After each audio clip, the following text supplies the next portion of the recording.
என்ன மாதிரியே இருக்கிற ஒருத்தருக்கு என் சொத்தை எழுதி வைப்பேனா, என்னுடைய பிள்ளைக்கு என் சொத்தை எழுதி வைப்பேனா? கரெக்டாக சொல்லுங்கள். பிள்ளைக்கு தான் எழுதி வைப்பேன். சார் அவன் என்ன மாதிரி இருக்கிறானா, அப்போ என் பிள்ளையா இருக்கிறதுக்கான வாய்ப்பு இருக்குல்ல. பட் என்ன மாதிரி இருக்கலாம், பட் ஆனால் அவன் என்னுடைய பிள்ளை கிடையாது. ஏதேன் தோட்டத்தில் அவரை போல மனுஷனை உண்டாக்குனாரு, எல்லா அதிகாரத்தையும் கொடுத்தாரு. பிசாசு பிடுங்கிட்டு நடுத்தரில் விட்டான், அசிங்கப்படுத்தி நடுத்தரில் விட்டான். இப்போ அவருடைய குமாரனை அனுப்பிச்சு நம்மளுக்கு மீட்பை உண்டு பண்ணி இப்போ திருப்பி சாயலை கொடுக்கல, என்ன கொடுத்தாரு? பிள்ளை என்ற அதிகாரத்தை கொடுத்தாரு சார். அல்லேலூயா. நான் யோசிச்சு பார்த்தேன், ஏதேன் தோட்டத்தில் அவருடைய சாயலின்படி உண்டாக்கி அதிகாரத்தை கொடுத்தாரு. பிசாசு அசிங்கப்படுத்தி கேவலப்படுத்தி ரோட்டில் விட்டான். இப்போ மீட்பின் மூலமாக என்ன பண்ணானாக்கா, திருப்பி அந்த இழந்தது திருப்பி கொடுக்கல, இப்போ வேற ஒன்று கொடுத்துட்டாரு. இப்போ என்ன கொடுத்துட்டாருனாக்க, அவருடைய நாமத்தின் மேல் விசுவாசம் உள்ளவர்களாய் அவர் ஏற்றுக்கொண்டவர்கள் எத்தனை பேர்களோ அத்தனை பேர்களும் தேவனுடைய சாயலாகும்படி அதிகாரத்தை கொடுத்தான்னு சொல்லியிருந்தா ஒத்துக்கலாம். தேவனுடைய பிள்ளைகளாகும்படிக்கு. அல்லேலூயா. அப்போ நான் சொல்கிறேன், ஆதாமுக்கு கொடுத்ததை விட உங்களுக்கு அதிகமாக கொடுத்துருக்கிறான்றேன். அல்லேலூயா. அவனால் செய்ய முடியாத காரியம் அவனால் செய்ய முடியும். அவனால் பண்ண முடியாத விஷயங்களை உங்களால் பண்ண முடியும். அதான் இயேசு சொன்னார், என்னை விசுவாசிக்கிறவன் நான் செய்த கிரியைகளையும் செய்வான். ஆமாம் சார், ஆமாம் சார். எப்போ வாழ்க்கையில் இருந்து வெளிப்பாடை பெற்றுக்கொள்கிறோமோ அப்போ தான் நம்ம வெளிச்சமாக மாறுவோம். வெளிப்பாடு ஒரு மனிதனை வெளிச்சமாக்கக்கூடியதாக இருக்கிறது. நான் அடுத்து பேச போகிற 1 மணி நேரத்தினுடைய செய்தியினுடைய சாராம்சம் இதுதான். ஒன்றே ஒன்று, ஏதேன் தோட்டத்தில் மனிதனை தேவ சாயலில் உண்டாக்குனாரு, அதை கெடுத்துட்டான் பிசாசு. அவருடைய குமாரனை அனுப்பி அந்த பாவ பரிகாரத்தை செய்து முடித்து இப்போ மனிதனை என்னவா மாற்றிட்டார் அப்படின்னாக்கா, மறுபடியும் அவனுக்கு ஒரு தேவ சாயலை கொடுக்கல, இப்பொழுது அவனை தேவனுடைய பிள்ளையாய் மாற்றி விட்டார். இப்போ பிள்ளையாய் மாற்றினா பிள்ளைகளானால் சுதந்திரருமாமே. அவருடைய பிள்ளைகளுக்கு எல்லாம் உரியதாக இருக்கிறது. ஹல்லேலூயா. எத்தனை பேத்துக்கு புரியுது? பிள்ளைகளாகும்படி அதிகாரத்தை கொடுத்தார்ல. அதிகாரன்றது என்னது? சும்மா பேட்ச் கிடையாது சார். இப்போ என் பையன் இருக்கிறானாக்க, எனக்குரியது எல்லாம் அவனுக்குரியது. என்கிட்ட இருக்கிற விலை உயர்ந்த ஒரு பொருள் இருக்குன்னு வச்சுக்கோங்களேன், அது அந்த பையனுக்கு உரியதா இல்லையா? அவன் பயன்படுத்த முடியுமா? முடியாதா? பயன்படுத்த முடியும். இப்போ கடவுளுக்கு விலை உயர்ந்த ஒன்று என்னன்னாக்க அவருடைய வார்த்தை சார். அவருடைய எல்லாவற்றை காட்டிலும் தேவன் தன்னுடைய வசனத்திற்கு அதிக கனத்தை கொடுத்திருக்கிறார். அப்ப கடவுளுடைய விலை உயர்ந்த ஒன்று இருக்கு அப்படின்னாக்கா அவருடைய வார்த்தை. அவருடைய வார்த்தையை பயன்படுத்தக்கூடிய அதிகாரத்தை உங்களுக்கு அப்போ நீங்க பேசுனீங்கன்னாக்கா எல்லாம் கீழ்ப்படியும். எல்லாரும் சொல்லுங்களேன், நான் பேசினா எல்லாம் கீழ்ப்படியும். ஏன்னா நான் அவருடைய பிள்ளை. ஆமென். ஹல்லேலூயா. ஆமாம், இந்த ஒரு வெளிப்பாடு எடுத்துகிட்டு போதும். சோத்திரம் ஆமென்னு சொல்லி முடிச்சிருங்க சபையை. நாங்கள் அப்படியே வீட்டுக்கு போகிறோன்றீங்களா? அந்த ஒரு வெளிப்பாடு போதும். நீங்கள் சாயல் கிடையாது, நீங்கள் பிள்ளை. எல்லாம் சொல்லுங்கள், நான் தேவ சாயல் இல்லை, நான் தேவனுடைய பிள்ளை.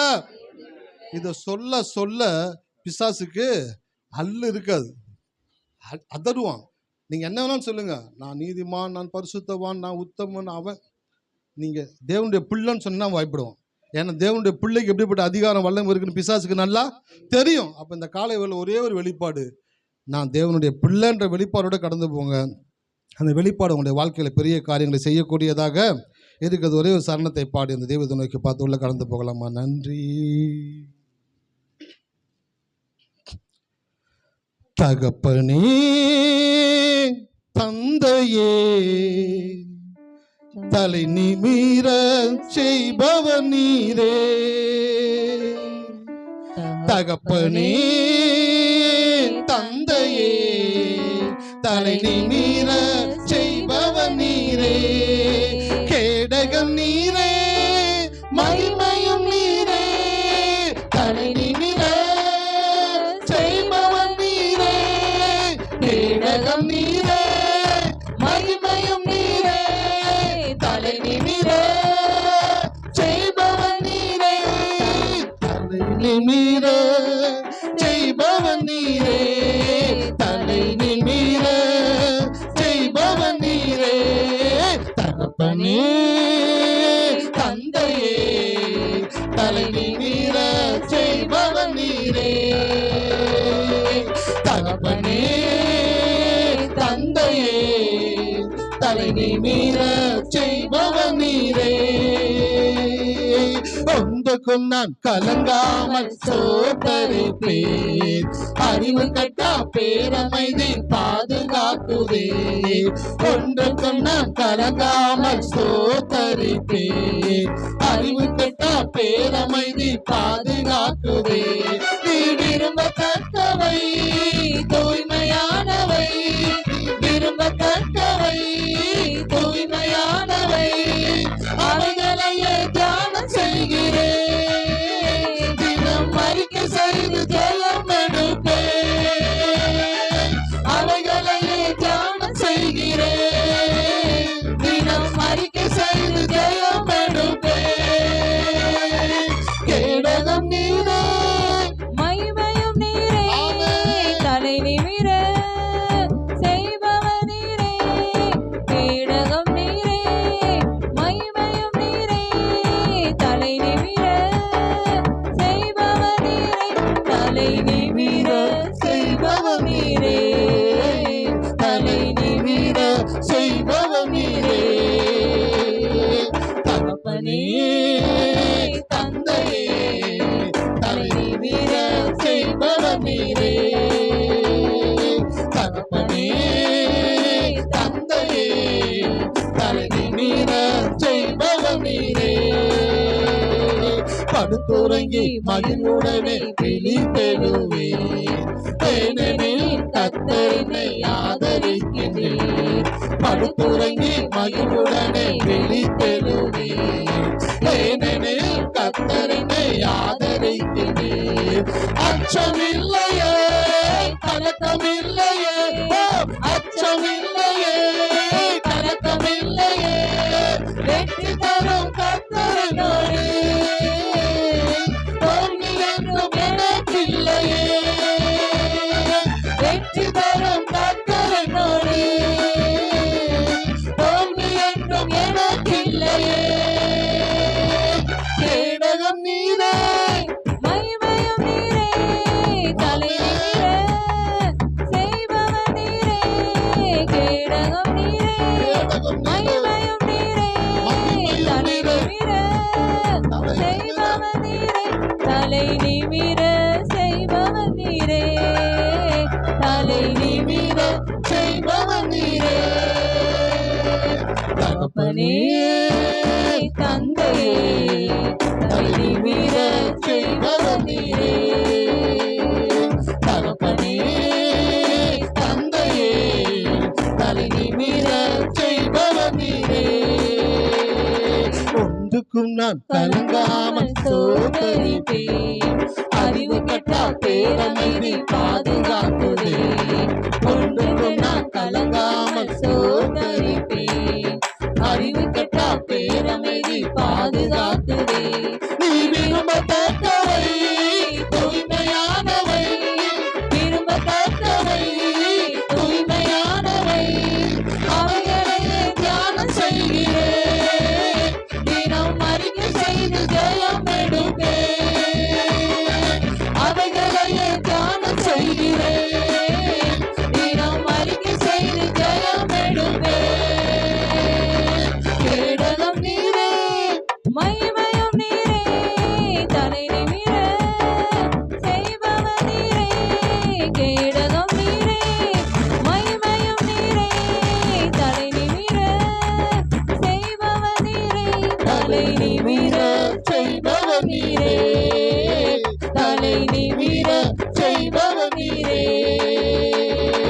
தகப்பனே தந்தையே, தலை நிமிர செய்பவர் நீரே. தகப்பனே தந்தையே, தலை நிமிர செய்பவர் நீரே.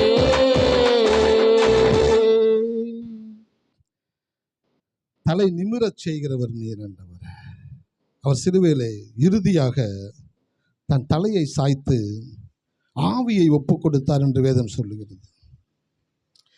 தலையை சாய்த்து தன் ஜீவனை விட்டாராம். எதுக்கு அப்படின்னாக்க அவரை நோக்கி பார்க்கிற ஒவ்வொரு மனிதனும் அவன் வாழ்க்கையிலே எவ்வளவு தலை குனிவை சந்தித்து இருந்தாலும் அவர் சிலுவையை நோக்கி பார்க்கும் பொழுது அவன் தலை நிமிருது. பார்த்தீங்களா? அந்த சிலுவையை நோக்கி பார்க்கும் பொழுது நிமிருதுல, எப்படி தலை நிமிருதோ அந்த நிமிர்ந்த தலையை கொண்டுதான் தேவன் அவனை வாழச் செய்யக்கூடியவராக இருக்கிறார். ஹல்லேலூயா.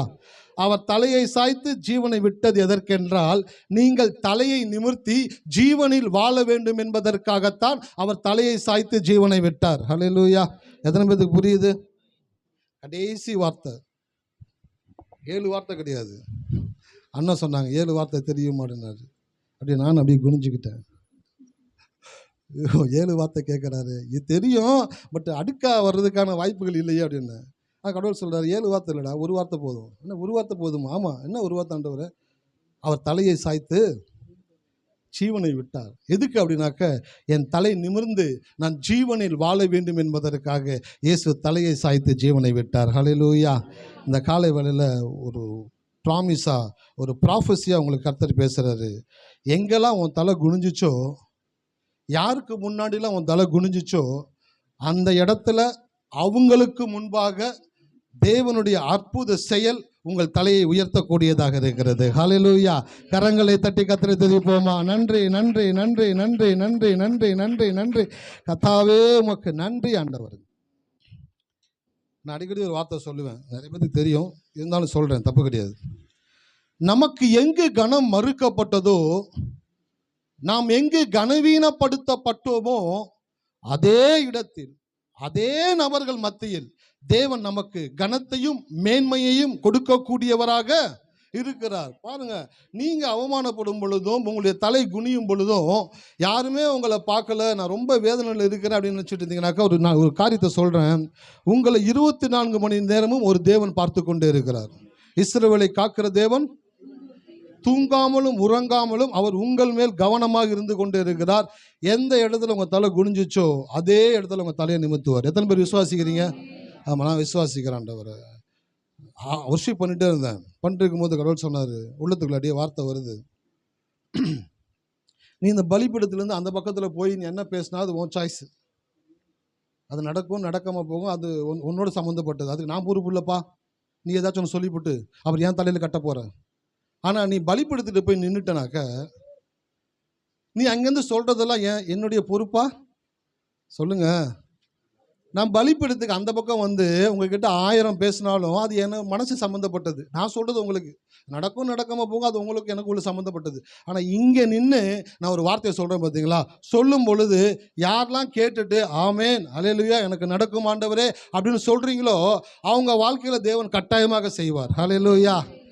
இப்போ சொல்லுங்க, உங்க தலை எங்கெல்லாம் குனியப்பட்டுச்சோ அங்கெல்லாம் உங்க தலையை தேவன் நிமிர்த்தக்கூடியவராக இருக்கிறார். ஹல்லேலூயா. எத்தனை பேர் ஆமேன் சொல்றீங்க? எத்தனை பேர் ஆமேன் சொன்னீங்களோ அத்தனை பேருடைய லைஃப்லையும் நீங்கள் எதிர்பார்க்காத விதத்திலே தேவன் அற்புதமாய் உங்களுடைய தலைகளை உயர்த்தக்கூடியவராக இருக்கிறார். எனக்கு சொன்னார் கடவுள், டே என்னை சந்தேகப்படுறதுக்கு தானே தைரியம் வேணும்னாரு. ஆண்டவரே, உங்களை நம்புறதுக்கு தானே தைரியம் வேணும், உங்களை சந்தேகப்படுறதுக்கு என்ன தைரியம் வேணும்? ஆமாடா, இன்றைக்கி நிறையா பேர் சபையில் பைபிளை வச்சுக்கிட்டு ஜெபம் பண்ணிக்கிட்டு ஸ்தோத்திரம் பண்ணிக்கிட்டு கர்த்தருடைய ஆண்டவர்னு சொல்லிக்கிட்டு என்னையவே சந்தேகப்பட்டுக்கிட்டு இருக்காங்கடா. அப்போ உங்களை சந்தேகப்படுறதுக்கு ஒரு தைரியம் வேணுமா ஆண்டவரே? ஆமாம், என்னை சந்தேகப்படுறதுக்கு தைரியம் வேணும். ஏன்? என்னால் எல்லாமே முடியும், ஆனால் இந்த தேவனால் முடியுமான்னு ஒருத்தன் சந்தேகப்படுறான் பார்த்தியா, அப்போ அவனுக்கு எவ்வளோ தைரியம் இருந்தால் என்னால் முடியுமான்னு சந்தேகப்படுவான். அதே இன்னொரு பக்கம் அப்படியே திருப்பி, ஆண்டவரே இந்த உலகத்தை நீர் உண்டாக்கினபடினாலே உம்மாலே செய்யக்கூடாத அதிசயமான காரியம் ஒன்றும் இல்லை என்று சொல்லுவதற்கு தரம் வேண்டுமா? ஹல்லேலூயா. சந்தேகப்பட தைரியம் வேணும், விசுவாசிக்க தரம் வேணும். தரம் வேணும் என்றால் அவர் யார் என்ற ஒரு அறிவு இருந்தால் மாத்திரமே, புரிதல் இருந்தால் மாத்திரமே உங்களுடைய சூழ்நிலை எதுவாக இருந்தாலும் எழுந்து நின்று சொல்லுவீங்க, கர்த்தர் என் மேய்ப்பராய் இருக்கிறார், நான் தாழ்ச்சி அடையேன். ஹல்லேலூயா. எத்தனை பேர் இருக்கீங்க? ஆமாம், 2 தினத்தில் ஒரு வாட்ஸ்அப்பில் ஸ்டேட்டஸ் ஒன்று போட்டேன், bury the worry, don't worship the worry. Bury the worry அப்படின்னாக்க கவலைகளை புதையுங்கள். சில பேர் கவலைகளை விதைச்சிக்கிட்டே இருக்கிறாங்க. கவலையை புதைக்கணும், கவலையை விதைக்கக்கூடாது. விதைச்சிங்கனாக்கா வளரும், புதைச்சிங்கனாக்கா அதோட முடிஞ்சு போயிடும். அப்போ கவலையை புதைக்கணும். 2வது, டோன்ட் ஒர்ஷிப் த ஒரி அப்படின்னாக்க உங்களுடைய கவலைகளை ஆராதிக்காதீர்கள். கவலை ஆராதிக்கிறதுன்னு என்னன்னு உங்களுக்கு சொல்லித்தரேன். கடவுளை இங்கே ஆலயத்துக்கு வந்து உட்காருறீங்களே, உட்காந்து என்ன பண்ணுறீங்க? கண்களை மூடி உங்களை மறந்து கடவுளுடைய பாடலை பாடி துதித்து ஆராதித்து உங்களை மறக்கிறீங்க பார்த்தீங்களா? அந்த மறக்கிற தருணம் தான் நீங்கள் தேவனை ஆராதிக்கிற தருணம். அப்போ மெய் மறந்து செய்கிற செயலுக்கு பேர் தான் ஆராதனைன்னு பேர்.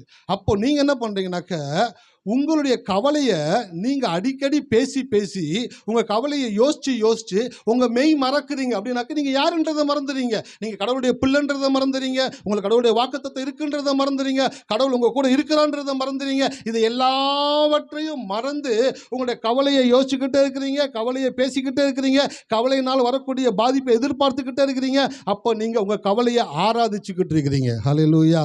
எத்தனை பேருக்கு புரியுது? அப்போ கவலையை ஒரு நாள் ஆராதிக்க, கவலை என்ன பண்ணிடணும்? மண்ணை தோண்டி புதைச்சிடணும். நான் கவலைப்பட மாட்டேன். கவலைப்படுத்தக்கூடிய சூழ்நிலைகளும் காரியங்களும் உங்கள் பக்கத்தில் வந்துச்சுன்னா கூட சொல்லணும், நான் கவலைப்பட மாட்டேன். என் கூட ஒரு தேவன் இருக்கிறாரு, என்னை கவலைப்படுவதற்காக அவர் சிருஷ்டிக்கவில்லை, நான் சந்தோஷமாக இருக்கும்படியாகத்தான் அவர் சகல துக்கங்களையும் சிலுவையிலே சுமந்தார் என்று சொல்லணும். அப்படி சொல்லும் பொழுதுதான் கவலை உங்களை விட்டு மாறக்கூடியதாக இருக்கிறது. இந்த காலைவெளியில் இயேசுவனுடைய அந்த மரண காரியங்களை குறித்து இன்றைக்கி நம்ம சிந்திக்க வந்திருக்கிறோம். ஆமாவா இல்லையா? ஹல்லேலூயா. எத்தனை பேர் இருக்கீங்க? நீங்கள் அண்ணன் சொன்ன மாதிரி எல்லா சபைகளையும் 7 வார்த்தை நீ பேசு. மாமா நீ பேசுறியா மாமா? 2வது வார்த்தை. அக்கா நீங்கள் 3வது வார்த்தை பேசுகிறீங்களா? 7 வார்த்தை பேசி முடிக்கிறதுக்குள்ளே ஜனங்களுக்குள்ள அப்படியே கிருகிருன்னு வந்துடும். இப்போ நிறைய பேர்த்து கிருகிருன்னு வருது. 7 வார்த்தைலாம் கிடையாது, ஒரே வார்த்தை போதும். என்னன்னாக்க, சிலுவையை நாம் நினைவு கூறுதலுக்காக அல்ல, சிலுவை நம்மை புதுப்பிக்கிறதற்கான ஒரு தருணமாக இருக்கிறது. ஒவ்வொரு வருஷமும் குட் ஃப்ரைடே நம்ம கொண்டாடுறோமா? கொண்டாடும் பொழுதெல்லாம் இயேசு 2000 ஆண்டுகளுக்கு முன்பாக எப்படிப்பட்ட அடிபட்டார், ரத்தம் சிந்தினார், வேதனைப்பட்டார், அவர் உடைக்கப்பட்டார், நொறுக்கப்பட்டார், அதை குறித்து பேசி அதை குறித்து அப்படியே அழுது அதை குறித்து கண்ணீர் வடிச்சு, எனக்காக எல்லாம் இந்த மாதிரியெல்லாம் இயேசு பட்டார் ஆண்டவரே அப்படின்னு சொல்லிட்டு ஒரு விதமான ஒரு எமோஷனுக்குள்ளே போகிறீங்க பார்த்தீங்களா? அந்த எமோஷனல் இன்டெப்த் இருக்குது பார்த்தீங்களா? அது உங்கள் லைஃப்பில் ஒரு பெரிய பாதிப்பு உண்டாக்காது. அது நடந்ததின் விளைவாக எனக்கு என்ன நடந்துச்சு? ஹல்லேலூயா. எத்தனை பேருக்கு புரியுது? அவர் அப்படி அடிக்கப்பட்டு நொறுக்கப்பட்டு சித்திரவதை செய்யப்பட்டு மரித்தபடியினாலே அவருடைய மரணம் என்னை நினைவு கூறுவதற்காக அல்ல, அவருடைய மரணத்தை நான் நினைவு கூறும் பொழுது நான் புதுப்பிக்கப்படுகிறேன். என்ன பண்ணுறேங்க? ஆங்கிலத்தில் 2 வார்த்தை வருது. என்னன்னாக்கா, ஒன்று ரிமெம்பரிங், இன்னொன்று ரினீவிங். இங்கிலீஷ் தெரிஞ்சவங்க நிறைய பேர் இருப்பீங்க நான் விசுவாசிக்கிறேன். ரிமெம்பரிங் அப்படின்னாக்கா கடைசி 4 வார்த்தை ரிங்குன்னு ஒரு வார்த்தை வரும். ரிமெம்பரிங். 2வது ஒன்று ரினீவிங்கு. 4 வார்த்தை வரும் கடைசியில் விங்கு. இது ரிங்கு, அது விங்கு. ரிங்கு அப்படின்னாக்கா வட்டம். இந்த வருஷம் இயேசு சிலுவையில் அறையப்பட்டான்னு அழுவாங்க, கதறுவாங்க, கண்ணீர் வடிப்பாங்க, திருப்பி ரிப்பீட்டு. அடுத்த வருஷம் வருவாங்க, அதே மாதிரி அழுவாங்க, கண்ணீர் வடிப்பாங்க, ரிப்பீட்டு. ரிங்கு. நீங்கள் ரிமெம்பரிங் பண்ணினீங்கனாக்கா ஞாபகப்படுத்திக்கிட்டே தான் இருப்பீங்க, ஒன்றும் மாறாது. ரினீவிங்கு அப்படின்னாக்கா, விங்குனாக்கா சிறகு. எப்போ ஒரு மனிதன் எனக்காய் இயேசு என்ன செய்தார் என்ற புரிதலுக்குள்ளே வருகிறானோ அவன் சிறகடித்து பறக்க ஆரம்பிச்சிருவான். ஹல்லேலூயா. எத்தனை பேருக்கு சிறகடித்து பறக்க ஆசை? யாரோ சொல்கிறாங்க, என்ன சார் சீரியல்லாம் பற்றி பேசிக்கிட்டு இருக்கீங்க? சிறகடிச்சு பறக்கும்படியாக தான் தேவன் உங்களை சிருஷ்டித்திருக்கிறார். ஹல்லேலூயா. அப்போ நினைவு கூற வரல, ரினியூ பண்ண வர்றீங்க. மோட்டர் பைக் வச்சுருக்கவங்களாம் தெரியும், 1 வருஷம் ஆயிடுச்சுன்னா என்ன பண்ணுவீங்க? இன்சூரன்ஸை ரினியூவல் பண்ணுவீங்க. ஏன்? புதுப்பிக்கிறீங்க. புதுப்பிச்சிங்கன்னா தான் இன்னொரு 1 வருஷம் கொடுப்பான் அவன் வண்டி ஓட்டுறதுக்கு. அதே போல் ஒவ்வொரு குட் ஃப்ரைடேக்கு இங்கே வரும் பொழுதெல்லாம் நினைவு கூறுவதற்காக வரல, ரினியூ பண்ணுறதுக்காக வந்திருக்கிறீங்க. இந்த காலைவெளியில் கர்த்தர் உங்களை மறுபடியுமாய் நல்ல ஆரோக்கியத்தையும் நல்ல சுகத்தையும் நல்ல திடகாத்திரத்தையும் நல்ல வெற்றியையும் உங்களுக்கு தேவன் புதுப்பித்து கொடுக்கக்கூடியவராக இருக்கிறார். ஹல்லேலூயா. எத்தனை பேர் இருக்கீங்க? ஆமாம், கர்த்தர் நல்லவர். அது மாத்திரம் கிடையாது, பிசாசு மனிதனை பாவம் செய்து அசிங்கமாக்கினான்.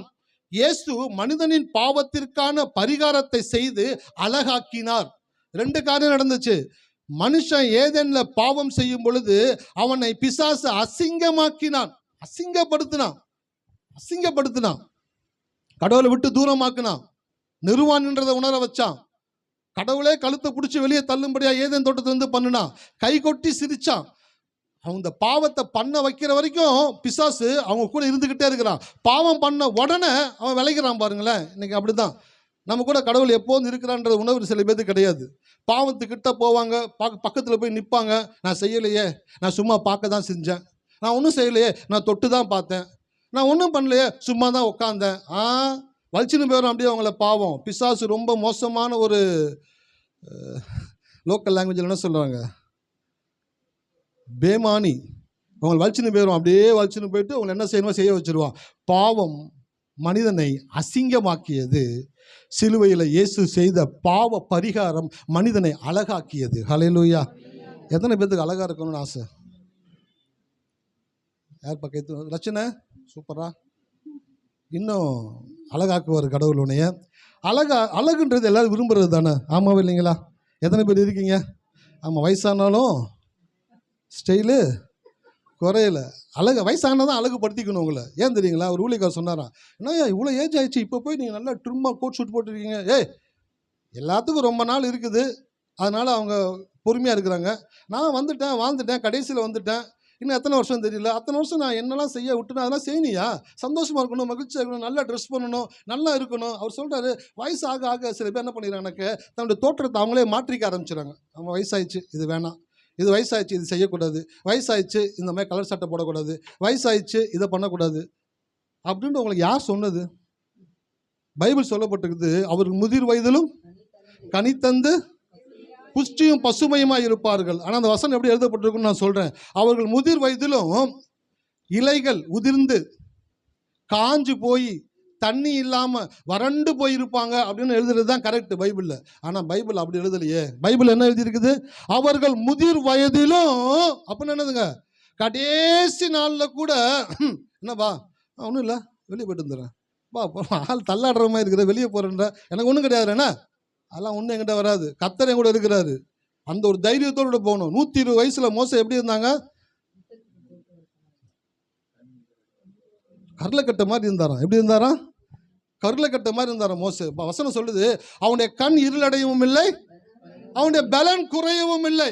அதெல்லாம் எதுக்கு எழுதி வச்சிருக்கிறாரு? படிக்கிறதுக்கா சார்?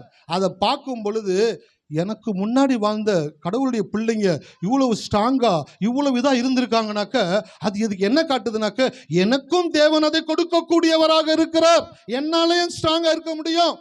என் கால்களுக்கு தேவன் பலன் கொடுப்பார், கண்களுக்கு நல்ல பார்வையை கொடுப்பார், ஆரோக்கியத்தை கொடுப்பார். நான் சுகபலத்தோடு ஆரோக்கியத்தோடு ஜீவனோடு நீண்ட நாட்கள் இந்த உலகத்தில் வாழ்ந்து தேவனை ருசிப்பேன். அல்லேலூயா. எத்தனை பேர் இருக்கீங்க? ஆமாம், ஊரில் இருக்க சல்லிப்பயங்களாம் ரொம்ப நாள் வாழ்ந்துக்கிட்டு இருக்கிறாங்க. தண்ணியை போட்டுக்கிட்டு, சரக்கு போட்டுக்கிட்டு, அக்கிரம் பண்ணிட்டு, அநியாயம் பண்ணிக்கிட்டு, அவன்லாம் இன்னும் வாழணும்னு கேட்க. அவன் போய் கேட்டு பாருங்களேன், ஐயா உங்களுக்கு வாழ ஆசையா? இப்போ தான் வாழையை ஸ்டார்ட் பண்ணிட்டு வாழ ஆசையா? பார்த்து 70 வயசாக இருக்கும், இப்போ தான் வாழ போகிறார் அவர், 70 வயசாச்சு.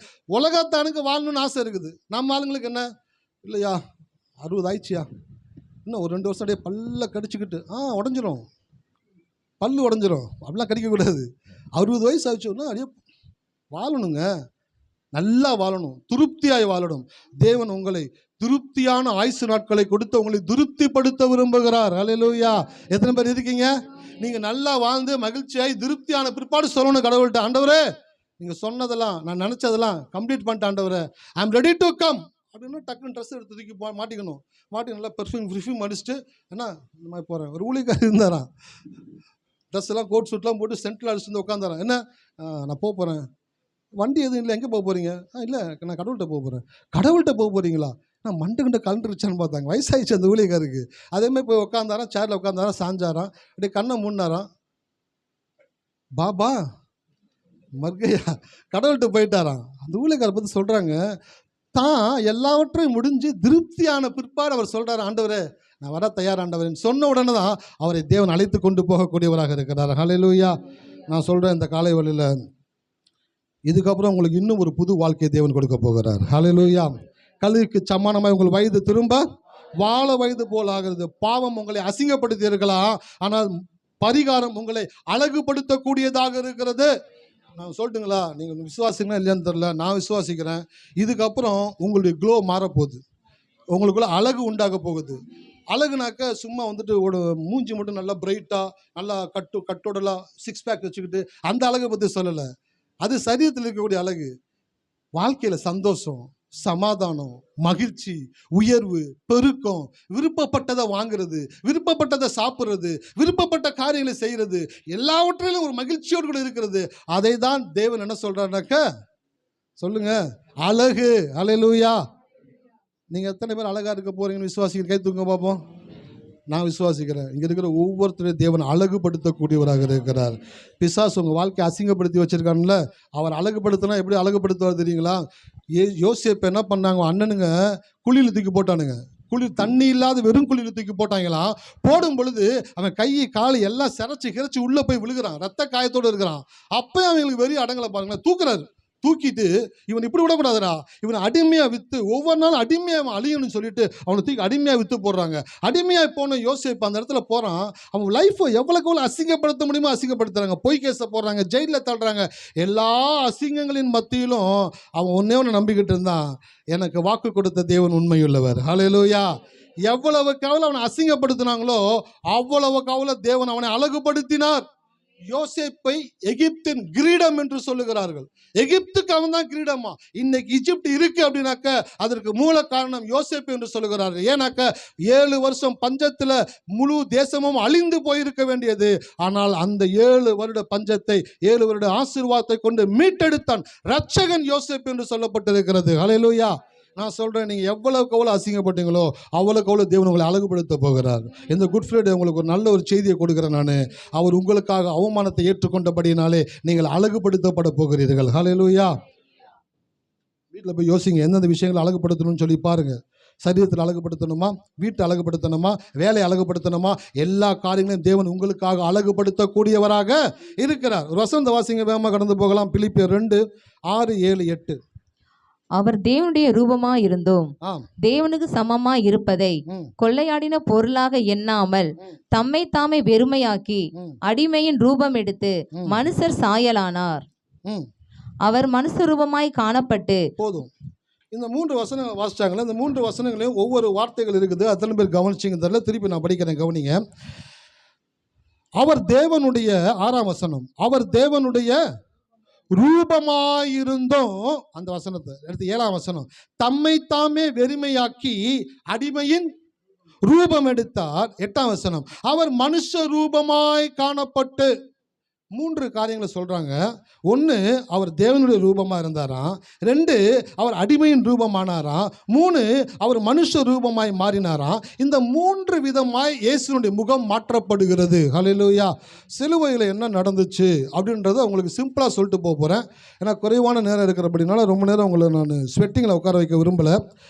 3 விதமான முகங்கள் இயேசுடைய முகம் மாற்றப்படுகிறது. இயேசு இந்த பூமியில் பிறக்கும் பொழுது எப்படிப்பட்ட முகத்தோடு கூட பிறந்தார் என்றால், அவர் தேவனுடைய ரூபமாய் இந்த உலகத்திலே பிறந்தார். இயேசுவை பார்க்கிற ஒவ்வொருத்தரும் அவருக்கு முகத்தில் இருக்கக்கூடிய கருணை, அவர் முகத்தில் இருக்கக்கூடிய அன்பு, அவர் முகத்தில் இருக்கக்கூடிய பாசம், அவருடைய முகத்தில் இருக்கக்கூடிய மன்னிக்கும் தன்மை, அவருடைய முகத்தில் இருக்கக்கூடிய புரிந்து கொள்ளும் ஆற்றல். ஒருத்தன் போய் நின்ன உடனே அவனை புரிஞ்சுக்கிறார் சார், அவனை புரிஞ்சுக்கிறார். சமாரிய ஸ்திரீ போயிட்டு அவர் தண்ணி எடுக்க முடியும் கிணத்துக்கிட்ட நிற்கிறா. இயேசு போய் நின்றுட்டு அவர்கிட்ட கேட்குறாரு, தாகத்துக்கு தா அப்படின்னு கேட்குறாரு. கேட்டு நான் சொல்கிறா, கிணறு ஆழமாக இருக்குது, உங்ககிட்ட பாத்திரமும் இல்லை, எப்படி சார் நீங்கள் குடிப்பீங்க அப்படின்னு கேட்குறா. அவர் சொல்கிறார், அழகாக சொல்கிறாரு, நான் கொடுக்கும் தண்ணீரை கொடுக்கிறவனுக்கு ஒரு காலம் தாகம் உண்டாகாது. மண்டையில் அடிச்சுக்கிறா. அச்சோ சார், இது தெரியாமல் போயிட்டு ரொம்ப வருஷமாக வெயிலில் வந்துட்டு தண்ணி எடுத்துகிட்டே போகிறேன் சார், அந்த தண்ணி எனக்கு கொஞ்சம் கொடுங்களேன் சார் அப்படின்னு கேட்குறாங்க. சரி நீ போய் உன் புருஷனை கூட்டிகிட்டு வான்றாரு. அந்த அம்மா அப்படியே பார்க்குது, எனக்கு புருஷன் இல்லை. அப்போ கூட பாருங்க, புழுகினி என்கிட்டே புழுகிறியா? பேதுரு சொன்னார் பார்த்தீங்களா, அப்போஸ்தலர்ல வாசிச்சிங்களா, அனனியா சப்பிரால் பணத்தை விற்று கொண்டு வந்து பாத்திரம் வச்சாங்களாம். நீ மனுஷனிடத்துல அல்ல பரிசுத்த ஆவியினிடத்துல பொய் சொன்னான்னு டக்குனு கீழே வந்து சாங்குறானுங்க. அந்த சீன்லாம் படித்து பார்த்தா பயமாக இருக்குது. இவ்வளோ ரணகொடூரமாக இருக்கிறீங்க. கொஞ்சம் பணத்தை மறைச்சி வச்சிட்டாங்க. என்னம்மா வித்தையை டாக்ஸ்லாம் போக மிச்ச பணத்தை கொண்டு வந்து வைக்கணும்ல, கொஞ்சம் பணத்தை எடுத்து வச்சிருக்க, அதையும் எடுத்துகிட்டு வைப்போம். அப்போனா சீன் முடிஞ்சிச்சு. அவன் சொல்கிறான், பரிசுத்த ஆவியினிடத்துல பொய் சொல்கிறாயா அப்படின்னு கோவப்படுறான். இந்த அம்மா இயேசுகிட்ட பொய் சொல்லுது, எனக்கு புருஷன் இல்லை அப்படின்னு சொல்லுது. அப்பயும் அவன் அந்த அம்மா கிட்ட பேசுறாரு, அன்பா பேசுறாரு. எனக்கு இந்த இயேசு ரொம்ப பிடிக்குது. ஏன் தெரியுங்களா? இந்த இயேசு அவமானப்படுத்தவோ அசிங்கப்படுத்தவோ முற்படுகிற இயேசு கிடையாது. அவனை அழகாய் அவன் வாழ்க்கையை அறிய செய்து அவன் வாழ்க்கையை மாற்றி அமைக்கிற இயேசுவாக இருக்கிறார். ஹல்லேலூயா. எத்தனை பேர் இருக்கீங்க? அப்போ முதலாவது அவர் தேவனுடைய ரூபமாக இருந்தார். அவர் பார்க்கும் பொழுதெல்லாம் எல்லாருக்கும் மகிழ்ச்சி இருந்துச்சு. அவர் இருக்கிற இடத்துல சுகமாக்கப்பட்டாங்க. அவர் இருக்கிற இடத்துல ஆகாரம் உண்டாகுதுச்சு. அவர் இருக்கிற இடத்துல பாவம் மன்னிக்கப்பட்டுச்சு. அவர் இருக்கிற இடத்துல பிசாசு ஓடுச்சு. அவருடைய முகத்தை பார்க்கும் பொழுது தேவனுடைய ரூபமாக இருந்தார். 2வது சொல்லப்பட்டிருக்குது 7ஆம் வசனம், தம்மை தாமே வெறுமையாக்கி அடிமையின் ரூபம் எடுத்தார். அடிமைன்ற வார்த்தை தமிழில் பயன்படுத்தப்பட்டிருக்கு. ஆங்கில வேதாகமத்தில் சர்வன்ட் அப்படின்ற வார்த்தை பயன்படுத்திருக்கு. அப்படின்னாக்கா ஊழியக்காரனுடைய ரூபமாய் மாறினாராம். தேவனுடைய ரூபமாய் இருந்தவர் கொஞ்சம் இறங்கி அடிமையின் ரூபமா மாறுறாராம். அப்படின்னாக்கா கடவுளுக்கு ஊழியம் செய்யக்கூடிய மனிதனாய் சுற்றி திரிந்தாராம். இன்றைக்கு நம்ம பல விதங்களில் ஊழியத்துக்கு போகிறோம். பைக்கில் போகிறோம், ஆட்டோவில் போகிறோம், பஸ்ஸில் போகிறோம். ஆனால் இயேசு மேக்சிமம் எப்படி போனார் தெரியுங்களா? ஆமாம், அவர் சிலுவையில் அறையப்படும் பொழுது ஆள் கொஞ்சம் நல்லா ஜிம் பாடி மாதிரி இருந்தாராம். நல்லா சிக்ஸ் பேக்லாம் வச்சு ரொம்ப டைட்டாக ஆள் பார்க்கும் போது நான் அதை ஒரு இவ்வளோ பிஸியாக இருக்கிற மனுஷன் எக்ஸசைஸ்லாம் பண்ணுவார் போல, நல்லா ஃபிட்டாக இருக்கிறாருன்னு. அவர் ஃபிட்டாக இருந்ததுக்கான ஒரே காரணம் அவர் காடு மேடு மலைகள் எல்லாவற்றிலும் நடந்து போய் தேவனுடைய வார்த்தையை சொன்னபடினாலே அவர் தேவனுடைய ரூபமாய் இருந்து ஊழியக்காரனுடைய ரூபமாய் மாறினாராம். அந்த ஊழியக்காரன் ரூபமாய் மாறும் பொழுது இயேசுனுடைய சரீரம் மிகுந்த ஆரோக்கியமாக இருந்தது. ஹல்லேலூயா. எத்தனை பேர் இருக்கீங்க? ஆமாம். 2வது ரூபம் மூஞ்சி மாறுச்சு. ஃபர்ஸ்ட் என்ன இருந்துச்சு? இயேசுனுடைய மூஞ்சி தேவனுடைய ரூபமாக இருந்துச்சு. அடுத்த செகண்ட் பார்ட் மாறுது. என்னவா மாறுச்சு? இயேசுனுடைய மூஞ்சி ஊழியக்காரனுடைய மூஞ்சியாக மாறுது. இறங்கி ஊழியம் செய்கிறார். அண்ணன் சொன்னது போல சீசனுடைய கால்களை கழுவுகிறார், தன்னை தாழ்த்துகிறார், தேவனுக்கு ஊழியம் செய்கிறார். ஊழியக்காரனுடைய ரூபமாய் மாறினாரு. 3வது ஒன்று மாறுறாரு. அவர் 8ஆம் வசனம், அவர் மனுஷ ரூபமாய் காணப்பட்டு. இப்ப அடுத்த ஒன்று வர்றாரு, பாவ மனுஷ ரூபமாய் அவர் சிலுவையில எடுத்துக்கொண்டு சிலுவையில தொங்கும் பொழுது என்னவாய் மாறினார்னாக்க மனுஷனுடைய பாவத்தை சுமந்து கொண்டு மனுஷ பாவ ரூபமாய் மாறினாராம். 3வது 3 முகம் ஆயிடுச்சு. எத்தனை பேர் கவனிச்சிங்க? எத்தனை ஃபேஸை காமிச்சேன்? 3 ஃபேஸை காமிச்சிட்டேன். 1 தேவனுடைய ரூபம், 2 ஊழியக்காரனுடைய ரூபம், 3 மனுஷனுடைய ரூபம், 4வது ஒரு ரூபமாய் மாற்றப்பட்டார். எடுத்து வாசிங்க ஏசாயா 53. நன்றி ஆண்டவரே. ஷகலபர துரிவியாகரபா.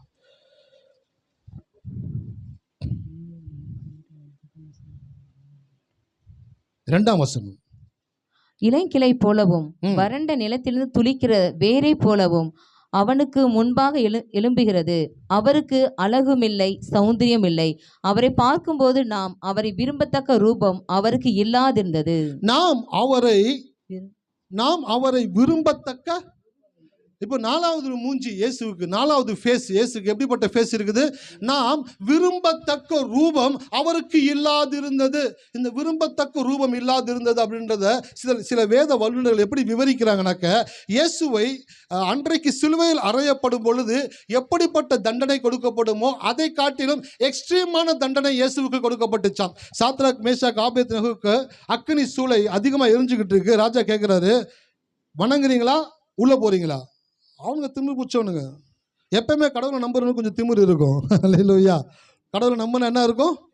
திமிரு இருக்கும். திமிரு இருந்தால் தான் அவன் கடவுளை நம்புறான்னு அர்த்தம். ஏன் தெரியுங்களா? பிசாசு அடிக்கடி இருந்து உங்களை சீண்டிக்கிட்டே இருப்பான். என்ன சொல்லிக்கிட்டே இருந்தால் நடந்துருச்சா? போடா செய்வார்ரா, அவர் எனக்கு செய்ய மேலே செய்ய போறாரு, போடா அவர் செய்வார்ரா அப்படின்னு திமுறா பேசிக்கிட்டே இருக்கிறீங்க. ஊழியக்காரனாக திமுறா பேசுவான். சில பேர் சொல்கிறாங்க, ஐயா நீங்கள் நல்லா பேசுறீங்க, ஆனால் அந்த பலிப்படுத்திட்டு போயிட்டாக்க உங்கள் வார்த்தை கொஞ்சம் சரியில்லை. ஆமாம், சரி இருக்காது. ஏன் சரி இருக்காதுன்னு சொல்கிறேன்? ஊழியக்காரனாக்கா திமுறா தான் பேசணும். ஏன் திமுறா பேசணுன்னாக்க, திமுறா பேசுகிறவங்கிட்ட மட்டும்தான் பிசாசு அடங்கி போவான். அவங்ககிட்ட போயிட்டு நீங்கள் டான்ஸில் ஆடி பார்த்துப்பா ராஜா கொஞ்சம் நீ விட்டுருமா, இந்த 1 மாதம் விட்டுட்டேனாக்க என் கடன் அடிச்சுட்டு நான் அப்படியே வெளியில் வந்துடுவேன், ஒரு 6 மாதம் என் பக்கம் வராத, சுற்றி வருவான். சுற்றி வந்து உங்களை போட்டு டார்ச்சர் பண்ணிக்கிட்டே இருப்பான். பிசாசுக்கிட்ட எப்படி பேசணும் தெரியுங்களா? திமுறா பேசணும். சரீரம் ஒரு மாதிரி வலிக்கிற மாதிரி இருக்குது. ஆண்டவரே இந்த வலியை வச்சு நான் என்ன பண்ண போறேன்னு தெரியல ஆண்டவரே. அந்த வலியை குறித்து யோசிக்கும் போது நீ சொல்லணும், இயேசுவின் நாமத்தினால போ சாத்தானே, என் உடம்புல உனக்கு ஒரு அதிகாரமும் கிடையாது. எனக்குள்ள இயேசு வாழ்ந்து கொண்டு இருக்கிறார். ஹல்லேலூயா. எனக்குள்ள இயேசு வாழ்கிறபடினால நான் ஆரோக்கியமாக தான் இருப்பேன். இயேசு நாமத்தினால அப்பால போ சாத்தானே. இயேசு ஒரு தடவை தான் சொன்னார் பேதுருவை பார்த்து, நீங்கள் தினந்தோறும் பயன்படுத்த வேண்டிய ஒரு வார்த்தை உங்களுக்கு உண்டு. நீங்கள் ஸ்தோத்திரம் என்று சொல்வதை காட்டிலும் அப்பாலே போ சாத்தான் என்ற வார்த்தையை நீங்கள் அதிகமாய் பயன்படுத்த வேண்டும். அல்லேலூயா. எழுதி வச்சுங்க பின்னாடி முன் குறிப்பு. இன்னைக்கு ஒருத்தர் வெளிப்பாடு, சோத்ராண்டவரே சோத்ராண்டவரேன்னு சொல்றதை விட அப்பாலே போ சாத்தான் என்ற வார்த்தையை அதிகமாக பயன்படுத்திக்கிட்டே இருங்க. உங்கள் பக்கத்தில் அவன் வரவே மாட்டான். ஆனால் நீங்கள் என்ன பண்ணுறீங்க தெரியுங்களா? நான் பண்ணுறதுனே தெரியல, பக்கத்தில் வந்து நிற்பான், அப்படியே உங்களுக்கு ஆலோசனை கொடுப்பான். நீங்கள் ஒரு விஷயத்தை தப்பாக யோசிப்பீங்க, அதுக்கு அப்படியே கொஞ்சம் தண்ணி ஊற்றுவான், அப்படியே அது கொஞ்சம் வளர வைப்பான், அதையே யோசிச்சுக்கிட்டே இருப்பீங்க. என்றைக்குமே சொல்கிறேன், கிறிஸ்தவத்தில் வந்துட்டிங்களா ஒரு வார்த்தை அடிக்கடி பயன்படுத்திக்கிட்டே இருங்க. உங்கள் மனதிலையும் உங்கள் சிந்தனையிலையும் யோசனையிலையும் பார்வையிலையும் காதுகளிலையும் பிசாசுக்குரிய வார்த்தைகள் கேட்கப்படுது மாதிரிலாம் சொல்லுவாங்க. அப்பாலே போ சாத்தானே. டாக்டரை போய் பார்க்குறீங்க, டாக்டர் ரிப்போர்ட்லாம் செக் பண்ணுறா, ரிப்போர்ட்லாம் செக் பண்ணி பார்த்துட்டு விட ரொம்ப மோசமாக இருக்கம்மா, அப்பாலே போ சாத்தானே. போப்பார் முதல்ல ரிசல்ட் எடுத்துட்டு நீ வெளியில் போறியா இல்லையா? ஐயா நான் உங்களை சொல்லலையா, என்ன சொல்லாமல் நானும் சொல்லிட்டு இருக்கேன், அப்பாலே போ சாத்தானுன்ற. நான் தும்மும் பொழுதுலாம் தும்மிட்டு போ பிசாசு அப்படின்னு. எங்கள் ஆஃபீஸில் அப்படி தான் ஒரு அச்சுன்னு தும்மிட்டு போ பிசாசுன்னு பார்த்து பார்த்துங்க. ஒரு எங்கூட வேலை பார்க்குற ஒரு மேடம் உள்ளே கறந்து போனாங்க, அப்படியே பார்த்துட்டு முறைச்சிட்டே போனாங்க. நான் போனேன், மேடம் நான் உங்களை சொல்ல மேடம், போடப்பா நல்ல பையன் நினச்சி நல்ல பையன் போ பிசாசுன்றேன், நான் அவனுக்கு என்ன பண்ணிட்டேன் அப்படின்னாங்க. ஐயா நான் தும்மும் பொழுது தும்மல் அடுத்து வரக்கூடாதுன்றதுக்காக நான் பிசாசேன்னு சொல்லுவேன், அதனால் நீங்கள் தப்பாக நினச்சிக்காதீங்க. அப்படியா? அப்புறம் அடிக்கடி என்னை பார்க்க ஆரம்பிச்சு புரிஞ்சுக்கிட்டாங்க, ஓ இவன் அப்படி தான் சொல்லிக்கிட்டே இருக்கிறான் போலன்ட்டு. நான் சொல்கிறேன், உங்கள் வாழ்க்கையில் அடிக்கடி நீங்கள் பயன்படுத்த வேண்டிய வார்த்தை என்ன வார்த்தை? அப்பாலே போ சாத்தானே. உனக்கு இடம் கிடையாது, என் சிந்தனையில் வர்றது உனக்கு இடம் கிடையாது, என் காதில் வார்த்தையை போகிறதுக்கு உனக்கு இடம் கிடையாது, என் வாயில் வார்த்தையை பிடுங்கிறதுக்கு உனக்கு இடம் கிடையாது. வார்த்தையை பிடுங்குவான், வார்த்தையை பிடுங்குவான், மனைவியின் மூலமாக வார்த்தையை பிடுங்குவான், கணவர் மூலமாக வார்த்தையை பிடுங்குவான், பிள்ளைகள் மூலமாக வார்த்தை வர வைப்பான், சொந்தங்கள் மூலமாக வார்த்தை வர வைப்பான். அவன் வேலை உங்களை எப்படினாச்சும் நெகட்டிவான ஒரு வார்த்தையை பேச வச்சிடணும், உங்களை எப்படினாலும் அவிவிசுவாசமான வார்த்தையை பேச வச்சிடணுன்ட்டு பிசாசு என்ன பண்ணுவான் அப்படின்னாக்க உங்கள் வாயை பிடுங்கிறதுக்கு முயற்சி பண்ணி கொண்டே இருப்பான். இன்றைக்கு கடவுள் உங்கள்கிட்ட ஒரு வெளிப்பாடு கொடுக்குறாரு, வீட்டுக்கு எடுத்துகிட்டு போங்க, வீட்டுக்கு சொல்லிக்கிட்டே போங்க, அப்பாலே போ சாத்தானு, எனக்கு உன்னிடத்துல அதிகாரம். இயேசுகிட்ட பிசாசு வந்தான், இயேசு என்ன சொன்னார்? இந்த உலகத்தின் அதிபதி வருகிறான், அவனுக்கு என்னிடத்தில் 2 பையவும் பேண்ட்டுக்குள்ளே விட்டு ஒன்றும் இல்லைப்பா அப்படின்ட்டு அவனுக்கு காட்டணும். ஆனால் நீங்கள் என்ன பண்ணி தெரியுங்களா? அவன் வந்த உடனே வாங்க ஜி உட்காருங்க ஜி டீ சாப்பிட்றீங்களா ஜி, ஜூஸ் வெயிலில் வந்திருப்பீங்க, ஜூஸு சாப்பிட்டு போகிறீங்களா? பிசாசை கூட்டி உட்கார வச்சு கதை பேசிக்கிட்டு இருப்பாங்க. நான் சொல்கிறேன், இந்த காலை வேளையில் உங்கள் வாயிலிருந்து அடிக்கடி வர வேண்டிய ஒரு வார்த்தை ஸ்தோத்திரன்ற வார்த்தையை விட அப்பாலே போ சாத்தானுன்ற வார்த்தையை சொல்லுங்கள். சில பேர் சொல்கிறாங்க, ஐயா தப்பு இல்லையா ஐயா, கடவுளை துதிக்கிற நாவலை போய் நான் சாத்தானை யூஸ் பண்ணிட்டே இருக்கலாம் ஐயா. அப்பாலே போ சாத்தானேன்னு சொல்ல சொல்ல அவன் உங்கள் பக்கமே தலை வச்சே படுக்க மாட்டான். அவன் போன பிற்பாடு உங்களை சுற்றி பார்த்தீங்கன்னாக்க மிகுந்த சமாதானமும் சந்தோஷமும் மகிழ்ச்சியும் ஆரோக்கியமும் நிறைந்திருக்கும். அப்போ சொல்லுவீங்க, கர்த்தருக்கு கோடி ஸ்தோத்திரம் ஆண்டவரே என்று சொல்லி. அல்லேலூயா. அப்போ இங்கே வசனம் போட்டிருக்கு ஏசாயா 53, நாம் அவரை விரும்பத்தக்க ரூபம் அவருக்கு. இயேசுவுக்கு 4வது ஒரு முகம் இருந்துச்சான், யாருமே பார்க்க முடியாத ஒரு முகம், அடிச்சு நொறுக்கி சித்திரவதை பண்ணி இது இயேசுதானான்னு கண்டுபிடிக்க முடியாத விதத்தில் அவரை சிதைத்தார்களாம். ஆங்கிலத்தில் ஒரு வார்த்தை வருது, ஸ்லாட்டர். ஸ்லாட்டர்ன்ற வார்த்தை ஒரு ஆங்கிலத்தில் இருக்குது. இந்த ஸ்லாட்டர் அப்படின்ற வார்த்தைக்கு என்ன அர்த்தம்னாக்க, இந்த கறி கடைக்கு போகிறீங்களா, கறி கடைக்கு போன உடனே நீங்கள் என்ன பண்ணுவீங்க, ஆனால் ஒரு கோழி முழு கோழி கொஞ்சம் கொடுங்கண்ணே அப்படின்னா உங்கள் முன்னாடியே கோழி எடுத்துகிட்டு போயிட்டு என்ன பண்ணுவாங்க, கழுத்தை அறுத்து ரத்தத்தை ஃபுல்லாக விட்டுருவான். விட்ட பிற்பாடு என்னதுங்க, ஃபுல்லாக அடித்து கிடிச்சு போட்டு அது தோலெல்லாம் பிச்சு எடுத்து அதை ஃபுல்லாக அந்த மேலே இருக்கிற தோல் சிறகெல்லாம் பிச்சு எடுத்துட்டு அதை கட் பண்ணி அணனுவாக கட் பண்ணி பீஸ் தனியாக, சிக்கன் பீஸ் ஆனால் லெக் பீஸ் 2 இருக்குமா, 2 கோழிக்கு 2 கால் இருக்குமா, கட்டாயம் உனக்கு வரும். அந்த லெக் பீஸை கட் பண்ணி சதையை கட் பண்ணி ஈரல் எல்லாம் அடித்து எடுத்து அப்படியே அழகாக ஒரு கவரில் போட்டு கொடுக்குறோம் பார்த்தீங்களா. இந்த ஸ்லாட்டர் அப்படின்ற வார்த்தைக்கு என்ன அர்த்தம்னாக்க, ஒரு கோழி இருந்துச்சு ஆனால் இப்போ அந்த கோழி இல்லை. என்னாச்சு அந்த கோழி? அந்த கோழி முன்பு ரூபத்தோடு இருந்துச்சு, இப்போ அந்த ரூபமே இல்லை கோழிக்கு. இப்போ கோழி சந்து சந்தா கட் பண்ணி கறியாக இருக்கிறது போல, இதுக்கு இப்போ தான் ஸ்லாட்டர் அப்படின்ற வார்த்தை பயன்படுத்துவாங்க. இயேசுனுடைய 4வது முகம் எப்படி இருந்துச்சுனாக்க, நாம் விரும்பத்தக்க ரூபம் அவருக்கு இல்லாதிருந்தது. ஒருத்தன் கூட இயேசுவை பார்க்கக்கூடிய விதத்தில் அவருடைய மூஞ்சி இல்லையா, அடிச்சு உடச்சு வாயை உடச்சு. பைபிளை எடுத்து வாசிச்சு பாருங்க, அதை பற்றி நம்ம நிறைய பேர் பேசிட்டாங்க, திருப்பி அதை பேச விரும்பல. இயேசு அவன் கேட்குறான் இயேசுக்கிட்ட, இது சொல்லுன்னு. அவர் சொல்கிறாரு, அவர் ஒரு ரிப்ளை கொடுக்குறாரு. ரிப்ளை கொடுத்தவன் கூட நின்றவன் ஓங்கி அரைஞ்சானா இயேசுடைய கன்னத்தில். அரைஞ்ச உடனே, அதிகாரிக்கு இப்படியா உத்தரவு சொல்லுவ அப்படிங்கிறான். ப்ரொமோஷனுக்காக வெயிட் பண்ணிட்டு இருந்திருப்பான் போல. இதாண்டா சான்ஸ் சொல்லி இயேசுவை சப்புன்னு அடிக்கிறான். ரோம போர்ச்சவர்கள் அடித்தாங்கனாக்க நம்ம கையெல்லாம் எப்படி இருக்குது பார்த்தீங்களா, அவனுக்கு கை இதோட கொஞ்சம் பெருசாக இருக்குமா, ஆள் அரக்க மாதிரி இருப்பாங்களா. ஒரு அடி அடித்தாங்கன்னு வச்சுங்களேன், களத்து போய் காதில் ரத்தம் வர்ற மாதிரி இருக்குமா.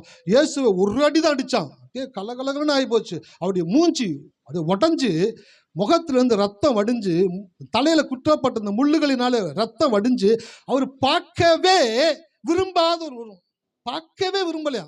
அவரை பார்க்கவே யாரும் விரும்ப முடியாத விதத்தில் அவருடைய ரூபம் அந்த கேடு அடைந்திருந்ததா.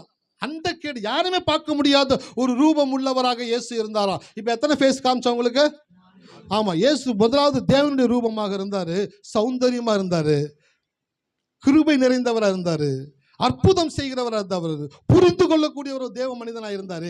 இயேசுடைய முகம் தேவனுடைய ரூபமாக இருந்தது. ரெண்டாவது ஊழியக்காரனுடைய ரூபமாக மாறினார். மூணாவது மனுஷனுடைய பாவத்தை சுமந்து கொண்டிருக்கிற பாவ உருவமாக மாறினார்.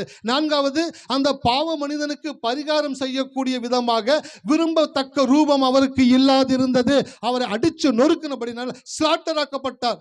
இருந்த கோழி எப்படி கண்ணுக்கு தெரியாத கரியாய் மாறுதோ அப்படி இயேசுவை கரிக்கு சமமாய் மாற்றினார்கள். தோல் உரிக்கப்பட்டு அவருடைய ரூபமே தெரியாத விதத்தில் மாற்றப்பட்டார். நான்கு முகத்தை உங்களுக்கு காண்பித்தேன். ஐந்தாவது முகத்தை உங்களுக்கு காண்பிக்க விரும்புகிறேன். எடுத்து வாசிங்க. 1 யோவான் 1:7. அவர் ஒளியா இருக்கிறது போல நாமும் ஒளியிலே நடந்தால் ஒருவரொருவர் ஐக்கியப்பட்டு இருப்போம். அவருடைய குமாரனாய இயேசு கிறிஸ்துவின் இரத்தம் சகல பாவங்களை நீக்கி நம்மை சுத்திகரிக்கும். அவருடைய குமாரனாகிய இயேசு கிறிஸ்துவின் இரத்தம் சகல பாவங்களையும் நீக்கி நம்மை சுத்திகரிக்கும். அவருடைய குமாரனாகிய இயேசு கிறிஸ்துவின் ரத்தம். அந்த இடத்துல இயேசு கிறிஸ்துவின் ரத்தம் சொல்லியிருந்தாலே போதும். ஆனா அவருடைய குமாரன், யாருடைய குமாரன்? இந்த வானத்தை பூமி உண்டாக்கின சர்வ வல்லமையுள்ள தேவனுடைய ஒரே குமாரனாகிய இயேசு, அவருடைய குமாரனாகிய இயேசு கிறிஸ்துவின் ரத்தம் சகல பாவங்களையும் நீக்கி நம்மை சுத்திகரிக்க கூடியதாக இருக்கிறது. இந்த வசனத்தை படிச்சுக்கிட்டு இருக்கும் பொழுது உள்ளத்தில் கடவுள் பேச ஆரம்பிச்சாரு. அதாவது பழைய ஏற்பாட்டு காலத்தில் பறவைகளை பலி கொடுப்பாங்களாம், மிருகங்களை பலி கொடுப்பாங்களாம். அவங்க செஞ்ச தவறுக்கும் பாவத்திற்கும் தக்கதாக ஒரு பலியை கொண்டு ஆசாரியனிடத்தில் கொடுப்பாங்களாம். அந்த பலியை செலுத்தி அந்த பாவத்தை மன்னிக்கப்பட்டு அவனை வீட்டுக்கு அமுச்சு விடுவாராம். ஒரு முறை தவறு செய்யும் பொழுது ஒரு பலி செலுத்தப்படுமா. அந்த பலி அந்த தவறுக்கு மாத்திரமே. அடுத்த முறை தவறு பண்ணிட்டா திருப்பி என்ன பண்ணணும்? திருப்பி ஒரு பலி எடுத்துட்டு வரணும். வாழ்க்கையில பாவம் பண்ண பலி செலுத்த. ஏன்? பறவைகளின் ரத்தமும் ஆடு மாடுகளின் ரத்தமும் ஒரு மனிதனுடைய பாவத்தை ஒரு முறை மாத்திரமே தேவன் மன்னிக்கும்படியான சட்டத்திட்டத்தை தேவன் வைத்திருந்தார்.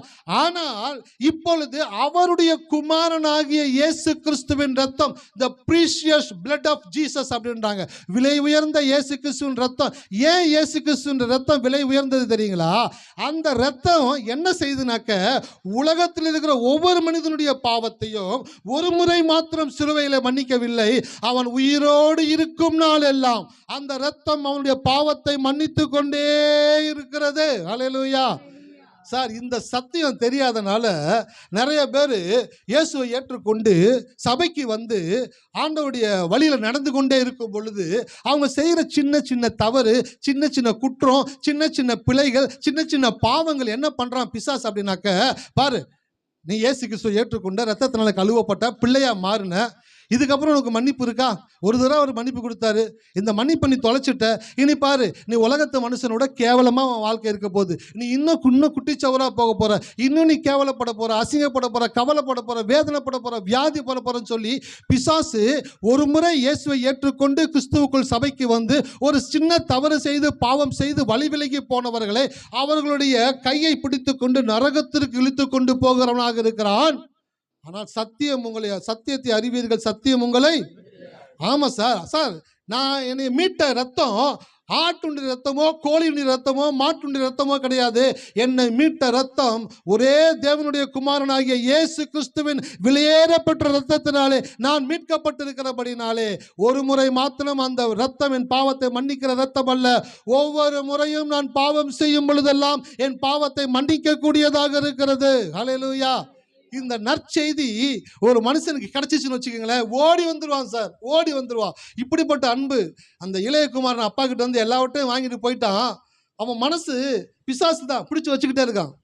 அவன் எப்பயே வந்திருப்பான் அப்பா கிட்ட, ஆனால் பிசாசு விட மாட்டான். நீ எப்படி உங்கள் அப்பா கிட்ட போவ, எப்படி போவ சொல்லு பார்ப்போம். அந்த மனுஷன் எவ்வளோ கெஞ்சினார்ல, ரைட் ராயில கேட்டு வாங்கிட்டு வந்த, இப்போ எல்லாத்தையும் செலவு பண்ண, வீணா போச்சா, குட்டிச்சவரா போச்சா? எந்த மூஞ்சியை வச்சுட்டு போய் உங்கள் அப்பாவை பார்ப்ப? உங்கள் அப்பா அவனை எப்படி ஏற்றுக்கொள்ளுவார்னு நினைக்கிற? அவனை மதிப்பார்னு நினைக்கிறியா? அவனை மன்னிப்பார் நினைக்கிறியா? நான் சொல்கிறேன், உங்கள் அப்பா யாரை வேணாலும் மன்னிப்பார், ஒன்றை மட்டும் மன்னிக்கவே மாட்டார். அவர் அவமானப்படுத்திட்டு வந்திருக்கிறார். இப்படி பேசி பேசி இளையகுமாரன் என்ன பண்ணுறானாக்க, பன்னிக்கு மேய்க்கிற தவிடு கூட கிடைக்காம ஒரு நாள் தான் மரித்து போக வேண்டும் என்ற முடிவுக்கு வந்துட்டான். சாகணுன்ற முடிவுக்கு வந்துட்டான். இதுக்கப்புறம் என்னடா இருக்கிற வாழ்க்கையில், எங்கள் அப்பா கிட்ட இருக்கும்போது ராஜா மாதிரி இருந்தேன், எல்லாவற்றையும் பிடுங்கி நடுத்தரவில் விட்டு நிர்வாணமாக்கி பன்னிக்கு போடுற தவிடு கூட கிடைக்காம, அடுத்த வேலை கடன் கொடுக்க கூட ஒருத்தன் யோசிக்கிறான். வேலை பண்ணிட்டு பன்னியை தவிடு சாப்பிடுறான். அவன் கேட்குறான், சார் பன்னிக்கு போடுற தவிடு சாப்பிட்டுட்டு வேலை பார்க்குறேன் சார். ரொம்ப டேஞ்சருமா, நீ பன்னிக்கு போடுற தவிடு சாப்பிட்டுட்டு நீ ஓடிட்டுனாக்க அந்த பணத்தை யார்கிட்ட வாங்குறது? ஃபஸ்ட்டு பன்னி மேய்ச்சி முடிச்ச பிற்பாடு உனக்கு கூலி கொடுப்பேன்ல, அந்த கூலிக்கு தவிடு கொடுக்குறேன், அப்புறம் அந்த தவிடை வாங்கி சாப்பிட்டு உயிர் வாழ்ந்துருக்கா அப்படின்றான். யோசிச்சு பார்க்குறான், எங்கள் அப்பா எவ்வளோ நல்லவர், எவ்வளோ பேத்துக்கு தினந்தோறும் சாப்பாடு கொடுக்குறாரு, நான் ஒரு வேளை சாப்பாடு கேட்கறது கூட கொடுக்க மாட்டேறாங்களே. இதுக்கப்புறம் எங்கள் அப்பாவை போய் நான் பார்த்து எங்கள் அப்பாவுடைய மானத்தை வாங்க நான் விரும்பலை, நான் இறந்து போகிறது தான் கரெக்டுன்னு சொல்லி அந்த மரணத்தின் விளிம்புக்கிட்ட போய் நிற்கிறான்.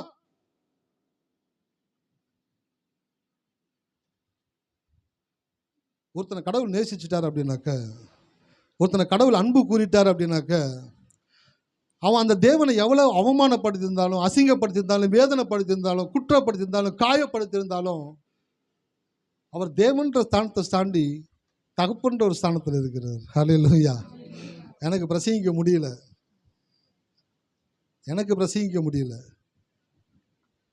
இன்னைக்கு ஒருத்தர் நம்மளை தப்பாக பேசிட்டாங்கனாக்க சபதம் எடுக்கிறோம். அவன் மூஞ்சில் முழிக்கிறேன்னா பாரு, என் கட்ட போகிற வரைக்கும் முழிக்க மாட்டேன். எப்படி பேசினான்ல, என்ன சொன்னா பார்த்தேல, எழுதி வச்சுக்கிறேன், மனசில் வச்சிருக்கிறேன். அழிய பச்சை மரத்தில் அடித்த ஆணி போல் எனக்குள்ள இருக்குது, நான் மறக்கவே மாட்டேன். தூக்கத்தில் தட்டி எழுப்பி கேட்டால் கூட அவன் சொன்ன ஒவ்வொரு வார்த்தையும் மணிமணியாக சொல்லுவேன். எங்கள் அப்பா வசனத்தை கேட்டால் வசனம் தெரியல, ஏசாயாவா எரேமியாவா காமராசரா ராமராசரான்னு கேட்குற மாதிரி வசனத்தை தெரியல. அவங்க பேசுகிற வார்த்தை மணி மதிச்சிருக்குது அப்படியே. இந்த கடவுள் எனக்கு ரொம்ப பிடிக்குது சார், இந்த கடவுள் எனக்கு ரொம்ப பிடிக்குது. அவன் அவ்வளவு பாவம் பண்ணியும் அக்கிரமம் பண்ணியும் அவனை நேசிக்கிறார் பாருங்களேன், விடுறாரு. அவன் எவ்வளோ எக்ஸ்ட்ரீமுக்கு போகிறான்னு பார்க்குறாரு. மரணத்தின் விளிம்புக்கிட்ட போய் நிற்கிறான். அவனுக்கு புத்தி தெளிந்த போது, ஹல்லேலூயா. அங்கே தான் சார் அந்த கதையிலே எப்படி எழுதுறீங்களா ட்விஸ்ட்டு. அதெல்லாம் அப்பா கிட்ட வாங்கினா போனா செலவு பண்ணா பன்னிக்கு தவிடு கிடைக்காம சிக்கினா சுற்றுனா அதெல்லாம் ஓகே. கடைசியில் ஒன்று நடக்குது பார்த்தீங்களா, என்ன தெரியுங்களா? அவன் அந்த பன்னிக்கு போகிற தவிடு கிடைக்காம அலைஞ்சு திரிஞ்சு அவன் புத்தி தெளிந்த போது. சார், உங்கள் புத்தியை கெடுக்கிறது பிசாசு, உங்கள் புத்தியை தெளிய வைக்கிறது தேவன். ஹல்லேலூயா. எதுக்கு ஆலயத்துக்கு வரணும், ஏன் கோயிலுக்கு வரணும்? கோயிலுக்கு வந்தீங்கன்னா தான் புத்தி தெளியும். கோயிலை விட வேறு எந்த இடத்துக்கு போனாலும் உங்கள் புத்தி கெட்டு தான் போகும். அடித்து சொல்கிறேன், எழுதி வச்சுக்கோங்க. அதான் செய்தி கொடுக்கும்போது சொன்னேன், நான் திமுறா பேசுகிறேன்னு சொல்லி. இல்லையா, நான் கொஞ்சம் திமுறா தான் பேசுவேன். இந்த இடத்த தவிர நீங்கள் உலகத்தில் எந்த இடத்துக்கு போனாலும் உங்கள் புத்தி கெட்டு தான் போகும். இந்த இடத்துக்கு வந்தீங்கன்னாக்கா கடவுள் தன்னுடைய வார்த்தையை கொண்டு உங்கள் புத்தியை தெளிய பண்ணுவார். ஹல்லேலூயா. உங்கள் புத்தி தெளிஞ்சிருச்சு அப்படின்னாக்க மறுபடியும் உங்களுக்கு குமாரனுடைய ஸ்தானம் கொடுக்கப்படும், ஆசீர்வாதம் கொடுக்கப்படும், அதிகாரம் கொடுக்கப்படும். எல்லாவற்றையும் தேவன் உங்களுக்கு திருப்பி கொடுக்கக்கூடியவராக இருக்கிறார். எனக்கு இந்த கடவுளை ரொம்ப பிடிக்குது. அவர் கடவுளாக மட்டும் கிடையாது, தகப்பனாகவும் இருக்கிறார். தகப்பனாகவும் இருக்கிறபடினால ஒரு மனிதன் அவரையே வேதனைப்படுத்தி அசிங்கப்படுத்தி காயப்படுத்தி அவமானப்படுத்தினா கூட அவனை மறுபடியுமா என்ன பண்ணுறாருங்க? பேதுருடைய இயேசு சொன்னார், ஜி நான் உங்களை விடவே மாட்டேன் ஜி, சிலுவை என்ன எத்தனை இடத்துல அவங்க கூட இருப்பேன் ஜின்னு சொன்னா பேதுரு. ஏசு என்ன சொன்னார்? இன்றைக்கு சேவல், இது தப்பாக சொல்கிற மாதிரி தெரியுது, சரி ஓகே அடிச்சு விடுங்க. இன்றைக்கு சேவல் 2 தரம் கூவுறதுக்கு முன்னே நீ என்னை 3 தரம் மறுதளிப்பாய். First time மறுதளிக்கிறான். ஏசு அப்படியே அடி வாங்கிட்டு அவன் மறுதளிக்கும் பொழுது அப்படியே கண்ணை மட்டும் திருப்பி பார்க்குறாரு. பேதுரு பார்க்குறாரு, பேதுரு அவரை பார்க்குறான், எழுந்து போயிடுறான். அடுத்த தடவை ஒரு பொண்ணு கேட்குது, ஏய் முகரக்கட்டையை பார்த்தாலே தெரியுது, நீ அந்த ஆள் கூட இருந்தான் தானே, உண்மையை சொல்லுண்டு, ஏய் யாரை பற்றி இருக்கு? அந்த ஆள் எனக்கு யாருன்னே தெரியாது. நான் சும்மா கூட்டமாக இருக்குன்னு பார்க்க வந்து என்னை பற்றி பேசிக்கிட்டு இருக்கா, அந்த ஆள் எனக்கு யாருன்னே தெரியாது அப்படின்னு சொன்ன உடனே இயேசு திருப்பி அடி வாங்கிட்டே இருந்தவர் அப்படியே திரும்பி லெஃப்டில் பார்க்குறாரு. பேதுரு பார்க்குறான். 3வது முறை அந்த ஆள் எனக்கு யாருன்னே தெரியாதுன்னு சொல்லி சபிக்கவும் சத்தியம் பண்ணவும் தொடங்கினான். அப்பொழுது இயேசு பார்க்குறாரு. அப்போதான் சேவல் என்ன பண்ணுது? 2வது தடவை கூவுது, 3வது தடவை மறுதளிக்கிறான். இயேசு பார்க்குறாரு. இந்த சீன் அப்படியே கிரியேட் ஆன உடனே இயேசுவை தெரியாதுன்னு சொன்னவன் இயேசு சிலுவையில் அறையப்பட்ட அந்த நிமிடம் முதற்கொண்டு அவர் உயிர்த்தெழுந்த இயேசுவை பார்க்கிற நிமிடம் வரைக்கும் தூங்கவே இல்லை சார், தூங்கவே இல்லை. அவன் மறுதளிச்சுட்டு போயிருந்தோட பரவாயில்ல, அவன் மறுதளிக்கும் பொழுதுலாம் இயேசு அவனை பார்த்தாரு. பார்த்தீங்களா? அந்த பார்வை அவனை ஒட்டைக்குது, நொறுக்குது. ஐயோ, என் தலைவனை தெரியாதுன்னு சொல்லிட்டேனே, என் தலைவனை தெரியாதுன்னு சொல்லிட்டேனே, என்ன செய்ய போறேன்னு தெரியல, இன்னைக்கு என்ன கதி இருக்குதுன்னு தெரியல, நான் சாகிறதுக்கு தான் உரிமையானவன். யூதா செத்து போனதை போல நானும் செத்து போன நலமா இருக்குமேன்ட்டு துடிச்சுக்கிட்டே இருக்கிறான். அப்படியே டே போய்கிட்டே இருக்குது. இயேசு உயிர்த்தெழுந்த பிற்பாடு சீசரை வந்து சந்தித்து கரெக்டாக சீமோன் பேதுருட்ட கேட்குறாரு. என்ன கேட்குறாருங்க? இவர்கள் எல்லாரிலும் நீ என்னில் அன்பா இருக்கிறாயா? உடையிறான் சார், அழுகிறான் சார். அப்படியே நடந்து அழுதுகிட்டே இயேசுக்கிட்ட வர்றான். இயேசு சொல்கிறாரு, வாடா டேய், நீ மறுதளிப்புன்னு எனக்கு தெரியும்டா. நான் தெரியாத நீ செஞ்சிருந்தா பரவாயில்ல, நான் சொன்னது தானடா செஞ்ச பக்கி, நான் சொன்னது தானே செஞ்ச. நீ மறுதளிப்புன்னு நான் சொன்னேனா? ஆமாம் ஆண்டவரே, அதுதானே நீ செஞ்ச. ஆமாம் ஆண்டவரே, அப்புறம் என்னடா, நான் சொன்னதை செஞ்சிருக்க, சந்தோஷப்படு. அவன் பார்க்குறான், இன்னும் புது வெளிப்பாடாக இருக்குது ஆண்டவரே. நான் நீங்கள் உங்களை மறுதளிச்சனாக்க நீங்கள் திட்டுவீங்க, அடிப்பீங்க, அந்த பையனை மட்டும் துண்டு அனுப்பு. அவன் மூஞ்சில் முழிக்கக்கூடாது. பேதுரு இருக்கானா உள்ள? சார் பேதுரு இருக்கிறார் சார். அவன் மூஞ்சில் முழிக்க நான் விரும்பலை, அவனை வெந்துச்சு வெளியில் போக சொல்லு அப்படின்னு இயேசு சொன்னாரா? அவங்ககிட்ட தான் ஃபஸ்ட்டு பேசுகிறது. சீமோனின் குமாரனாகிய யோனாவின் குமாரனாகிய சீமோனு, இவரில் எல்லாரும் நீ என் இடத்துல அன்பாக இருக்கிறாயா அப்படின்னு அழுகிறான். வந்தோன்னு ஏச்சு சொல்கிறா, டே நான் சொன்னது தான்டா செஞ்சேன், பெருமைப்படு. அவன் சொல்கிறான், சார் நீங்கள் சொன்னது தான் நான் செஞ்சுருக்கணா, நான் சொன்னதை தான் நீ செஞ்சிருக்கிற, வாடா அப்படின்னு கூப்பிட்டு அவனை அணைச்சு, என் ஆடுகளை மேய்ப்பாயாக. தகப்பனுடைய இருதயம் சார், ஹல்லேலூயா. தகப்பனுடைய இருதயம் மன்னிக்கக்கூடிய இதயமாக இருக்கிறது. இயேசு கிறிஸ்துவின் ரத்தம் சகல பாவங்களையும் நீக்கி நம்மை உயிரோடு இருக்கும் நாளெல்லாம் சுத்திகரித்து கொண்டே இருக்கக்கூடியதாக இருக்கிறது. ஹல்லேலூயா.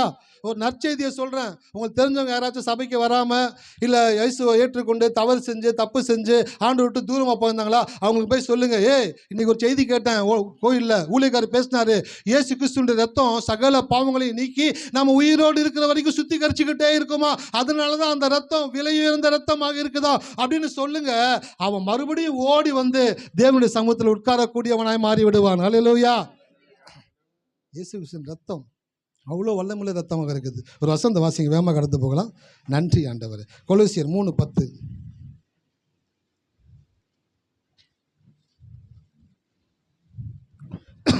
தன்னை சிருஷ்டித்தவருடைய சாயலுக்கு ஒப்பாய் பூரண அறிவடையும்படி புதிதாக்கப்பட்ட புதிய மனுஷனை தரித்து கொண்டிருக்கிறீர்களே. திருப்பி படிங்க. தன்னை சிருஷ்டித்தவருடைய சாயலுக்கு ஒப்பாய், தன்னை சிருஷ்டித்தவருடைய சாயலுக்கு ஒப்பாய் பூரண அறிவடையும்படி, பூரண அறிவு அடையும்படி புதிதாக்கப்பட்ட புதிய மனுஷனை தரித்து கொண்டு இருக்கிறீர்களே. பாருங்க, 4 முகத்துல இயேசு கிராஸ் பண்ணாரு. ஒன்று தேவனுடைய ரூபம், அடிமையின் ரூபம், பாவ மனுஷ ரூபம், பாவ பரிகார ரூபம், அடுத்து மனுஷன் தேவ ரூபமாய் மாறுவதற்காக 4 முகங்களை இயேசு கடக்க வேண்டியதாக இருந்தது. ஹல்லேலூயா. இப்போ என்னை கவனிங்க எல்லாரும். இப்போ பைபிள் பார்க்கக்கூடாது, நீங்கள் இப்போ என்னைய பார்க்கணும். இயேசு முதலாவது தேவனுடைய ரூபமாக இருந்தார், 2வது அடிமையின் ரூபமாய் மாறினார், 3வது மனுஷ ரூபமாய் மாறினார், 4வது மனுஷனுடைய பாவத்தை சுமந்து இருக்கிற பாவ பரிகார ரூபமாய் சிலுவையிலே மாறினார். இந்த 4 முகங்களை இயேசு மாற்றினதற்கான காரணம் என்ன தெரியுங்களா? 5வது ஒரு விஷயம் நடக்க வேண்டும் என்பதற்காக. என்ன? மனிதன் தேவனை விட்டு தூரமாய் பாவியாக வாழ்ந்து கொண்டிருந்த மனிதன் இப்பொழுது மறுபடியும் அவன் தேவனுக்குள்ளாக வந்து தேவனுடைய ரூபமாய் மாறுவதற்காக 4 முகங்களை இயேசு கடந்து 5வது முகத்தை நமக்கு அவர் கொடுக்கக்கூடியவராக இருக்கிறார். ஹல்லேலூயா. நீங்க எல்லாம் அவருடைய குமாரனுடைய சாயலுக்கு ஒப்பாகும்படியாக உங்களை முன்குறித்திருக்கிறார். நீங்கள் புதிய மனுஷனை தரித்து கொண்டிருக்கிறீர்கள். பாருங்க, ஞானஸ்தானத்தின் பொழுது தண்ணீர்ல முங்கி நீங்க வெளியில எந்திரிக்கும் பொழுது உங்களுடைய முகங்களை நீங்கள் கண்ணாடியில பார்க்கும் பொழுது உங்களுடைய முகம்தான் தெரியும். ஆனா அப்படியே நீங்க பைபிளை பார்த்தீங்கன்னாக்க நீங்க இயேசுனுடைய முகம் உங்கள் மேல் பிரதிபலிக்க கூடியதாக இருக்கிறது. ஹல்லேலூயா. எத்தனை பேர் இருக்கிறீங்க? வெளியில சாக்கடை சிந்தி கிடக்கு, அந்த சாக்கடை ஓரமாக நடந்து போறீங்க, டக்குன்னு பார்க்குறீங்க சாக்கடை தண்ணியில், உங்க மூஞ்சி கருப்பா தெரியுமா வெள்ளையா தெரியுமா? கேட்கல. நீங்கள் என்னதான் டால் அடிக்கிற ஒயிட்டாக இருந்தாலும் காவா தண்ணியில் மூஞ்சியை பார்த்தா கருப்பாக தான் எழுதிக்கிங்க. இது ஒரு வெளிப்பாடு. என்னதான் டால் அடிக்கிற வெளுப்பாக இருந்தாலும் காவா தண்ணியில் மூஞ்சியை பார்த்தா கருப்பாக தான் தெரியுவீங்க. அப்படியே பார்க்குறீங்க, ஆண்டவரே என்ன ஆண்டவரே, காலையில் தான் ஃபுல்லாக குளிச்சுட்டு மேக்கப் போட்டு பவுடரை 2 கோட்டு 3 கோட்டு ஏற்றிட்டு வந்திருக்கிறேன், மூஞ்சி கருப்பாக தெரியுது ஆண்டவரே அப்படின்னு சொல்லிட்டே போகிறீங்க. பக்கத்தில் பார்த்தா ஒரு தண்ணி கொட்டி கிடக்கு ஒரு வாட்டர் கேனில், அதில் பார்க்குறீங்க, பார்த்தா பளிச்சுன்னு தெரியுது மூஞ்சி. ஆண்டவரே சோத்திரம் ஆண்டவரே, நான் பயந்துட்டு ஆண்டவரே. ஒரு முறை நான் சொல்லக்கூடாதுன்னு சொல்லக்கூடாதுன்னு சரி சொல்லி விடுவோம், ஒன்றும் பிரச்சனை கிடையாது. காலையில் எந்திரிச்சு போயிட்டு மூஞ்சி கல்வான்னு நிற்கிறேன், அந்த கோல்டில் சளி இந்த இடத்துல அப்படியே ஃபுல்லாக பிடிச்சிச்சு. கண்ணாடியில் பார்க்குறேன், பார்த்தா ஃபுல்லாக ஒட்டிகிட்டு இருக்குது. இப்போ பிச்சை அப்படின்னாக்க அந்த மீசையில் இருக்கிற பாதி முடி வந்துடும். பிக்கலாமா வேணாமா, பிக்காமல் வெளியும் போக முடியாது. ஒரே யோசனை, ஆண்டவரே எந்தெந்த இடத்துல இந்த பக்கம் அந்த பக்கம் வந்துருந்தா பரவாயில்ல, மூஞ்சியில் இருக்கிற மீசையில் ஒட்டி இருக்குது, இப்போ என்ன பண்ண போகிறேன்னு தெரியல ஆண்டவரேன்னு சொல்லிட்டு அதை பிக்கலாமான்னு முயற்சி பண்ணிகிட்டே இருக்கிறேன். யோசனை, பிச்சுட்டா மொத்தம் மீசை எடுக்கணும். ஏற்கனவே மீசை இருக்கும் போது மூஞ்சி பார்க்க சகிக்காது, இது மீசை எடுத்துட்டா இன்னும் கொடுக்கணும், என்னதான் பண்ண போகிறேன்னு தெரியல. காலை வேலையிலே ஒரு ப்ரெஷர் கிரியேட் ஆகுது. அப்படி தண்ணி எடுத்து மூஞ்சியை கழுவிட்டு அப்படின்னு துடைக்கிறேன், பார்த்தா அந்த சளி மட்டும் அப்படியே போயிடுச்சு, மீசை அப்படியே இருக்குது. அந்த சந்தோஷத்துக்கு எவ்வளோ விலை கொடுத்தாலும் அடங்குமா? ஹல்லேலூயா. யோசிச்சு பார்க்குறேன், ஆண்டவரே ரொம்ப நன்றி ஆண்டவரே. அந்த இடத்துல அது போன உடனே ஒரு பெரிய மகிழ்ச்சி உண்டாயிருச்சு. அப்படி தான் சில பேர் காவால முகத்தை பார்த்தா கருப்பாக தெரியும், தெளிஞ்ச தண்ணியில் உங்கள் முகத்தை பார்த்தா தெளிவாக தெரியும். அப்போ கண்ணாடியில் போய் உங்கள் முகத்தை பார்த்தீங்கன்னா இருக்கிறது தான் தெரியும். ஆனால் கடவுளுடைய வார்த்தையில் உங்கள் முகத்தை பார்த்தீங்கன்னாக்க நீங்கள் தேவனுடைய குமாரனுடைய சாயலுக்கு ஒப்பாய் முன்குறிக்கப்பட்டிருக்கிறீர்கள், தேவனுடைய ரூபமாய் நீங்கள் இருக்கிறீர்கள். ஹல்லேலூயா. எத்தனை பேர் இருக்கீங்க? அப்போ இயேசு 4 முகங்களை கடந்து 5வது முகத்தை யாருக்கு கொடுத்திருக்கிறாரு? உங்களுக்கும் எனக்கு கொடுத்திருக்கிறாரு. நாம் எல்லாரும் தேவனுடைய ரூபமாக இருக்கிறோம். அதனால வெளியில போகும்போது கொஞ்சம் ரஃப்பாக தான் போகணும். கஞ்சி போட்ட சட்டை போட்டுட்டு போனால் எப்படி வெடப்பா இருப்பாங்களோ அந்த மாதிரி வெடப்பா போங்க. தலையை குனிஞ்சிட்டு போகாதீங்க.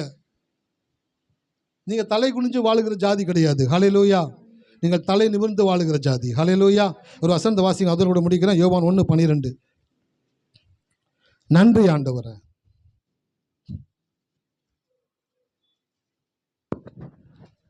அவருடைய நாமத்தின் மேல் விசுவாசம் உள்ளவர்களாய் அவரை ஏற்றுக்கொண்டவர்கள் எத்தனை பேர்களோ அத்தனை பேரும் தேவனுடைய பிள்ளைகள் ஆகும்படி அவருக்கு அதிகாரம் கொடுத்தார். தேவனுடைய பிள்ளைகள் ஆகும்படிக்கு அவருக்கு அதிகாரம் கொடுத்தார். ஆமா. யாருடைய நாமத்தின் மேல் விசுவாசம் உள்ளவர்களாய்? இயேசு என்னும் நாமத்தின் மேல் விசுவாசம் உள்ளவர்களாய் அவர் ஏற்றுக்கொண்டவர்கள் எத்தனை பேர்களோ அத்தனை பேர்களும் தேவனுடைய பிள்ளைகள் ஆகும்படிக்கு அதிகாரம் கொடுத்தார். உங்ககிட்ட ஒரு அதிகாரத்தை கடவுள் கொடுத்திருக்கிறாரு. இன்றைக்கு நீங்க வீட்டுக்கு போகும்போது குட் ஃப்ரைடே ஏதோ இயேசு செத்துட்டார் நினச்சி போகாதீங்க. அவர் ரொம்ப வருஷத்துக்கு முன்னாடி செத்துட்டாரு, அப்புறம் 3ஆம் நாள் உயிரோடு எழுந்துட்டாரு. ஸோ அதனால் அவர் இறந்தது குறித்து நம்ம சிந்திக்க வரல. அவர் இறந்ததினால் எனக்கு என்ன நடந்தது என்பதை தியானிக்கும்படியாக வந்திருக்கிறோம். உங்களை தேவன் புதுப்பிக்க விரும்புகிறார். ஹல்லேலூயா. எத்தனை பேர் இருக்கீங்க? நீங்கள் குட் ஃப்ரைடேக்கு வந்துட்டு அழுதுட்டு கஞ்சி குடிச்சிட்டு போகிறதுக்காக வரல. குட் ஃப்ரைடே அன்னைக்கு இயேசுனுடைய மரணம் என்னை என்னவாய் மாற்றி இருக்கிறது. தேவனுடைய ரூபமாய் இருந்து ஊழியக்காரனுடைய ரூபமாய் மாறி பாவ மனுஷனுடைய ரூபமாய் மாறி பாவ பரிகார ரூபமாய் மாறி இத்தனை ப்ராசஸ்குள்ளே போன இயேசு கடைசியாக ஒன்று செய்தார். என்ன தெரியுங்களா? அவரை நம்புகிற நம்மை தேவனுடைய ரூபமாய் தேவனுடைய பிள்ளைகளாய் இயேசு நம்மை மாற்றி இருக்கிறார். ஹல்லேலூயா. எத்தனை பேர் இருக்கீங்க? அப்ப தேவனுடைய ரூபமாய் இருந்த இயேசு அப்படியே கழுத தேஞ்சு கட்டரும்பாச்சுன்னு சொல்ற மாதிரி தேவனுடைய ரூபமாய் இருந்த இயேசு கொஞ்சம் கொஞ்சமா குறைஞ்சு ஊழியக்காரனாரு, பாவ அடிமையா மாறினாரு, பாவ அடிமையின் பாவ நிவாரணமா மாறினாரு. 5வது என்ன பண்ணாருனாக்க பாவத்துல கடந்த மனிதனை தூக்கி அவனை தேவனுடைய ரூபமாய் மாற்றி விட்டார். ஹல்லேலூயா. இப்பெல்லாம் நீங்களாம் யாரா உட்கார்ந்திருக்கீங்க? நீங்க கடவுளுடைய ரூபமா இருக்கிறீங்க. கடவுளுடைய சாயல் உங்கள் மேல் பதிக்கப்பட்டிருக்கிறது. அதனால நீங்க சொல்லணும், இயேசுவின் மேல நான் விசுவாசம் வைத்தபடினாலே நான் அவருடைய பிள்ளைகள் ஆகும்படிக்கு அதிகாரம் உடையவனாக இருக்கிறேன். ஹல்லேலூயா. இந்த காலை வேளை கர்த்தர் உங்களுக்கு ஒரு காரியத்தை சொல்லுகிறாரு.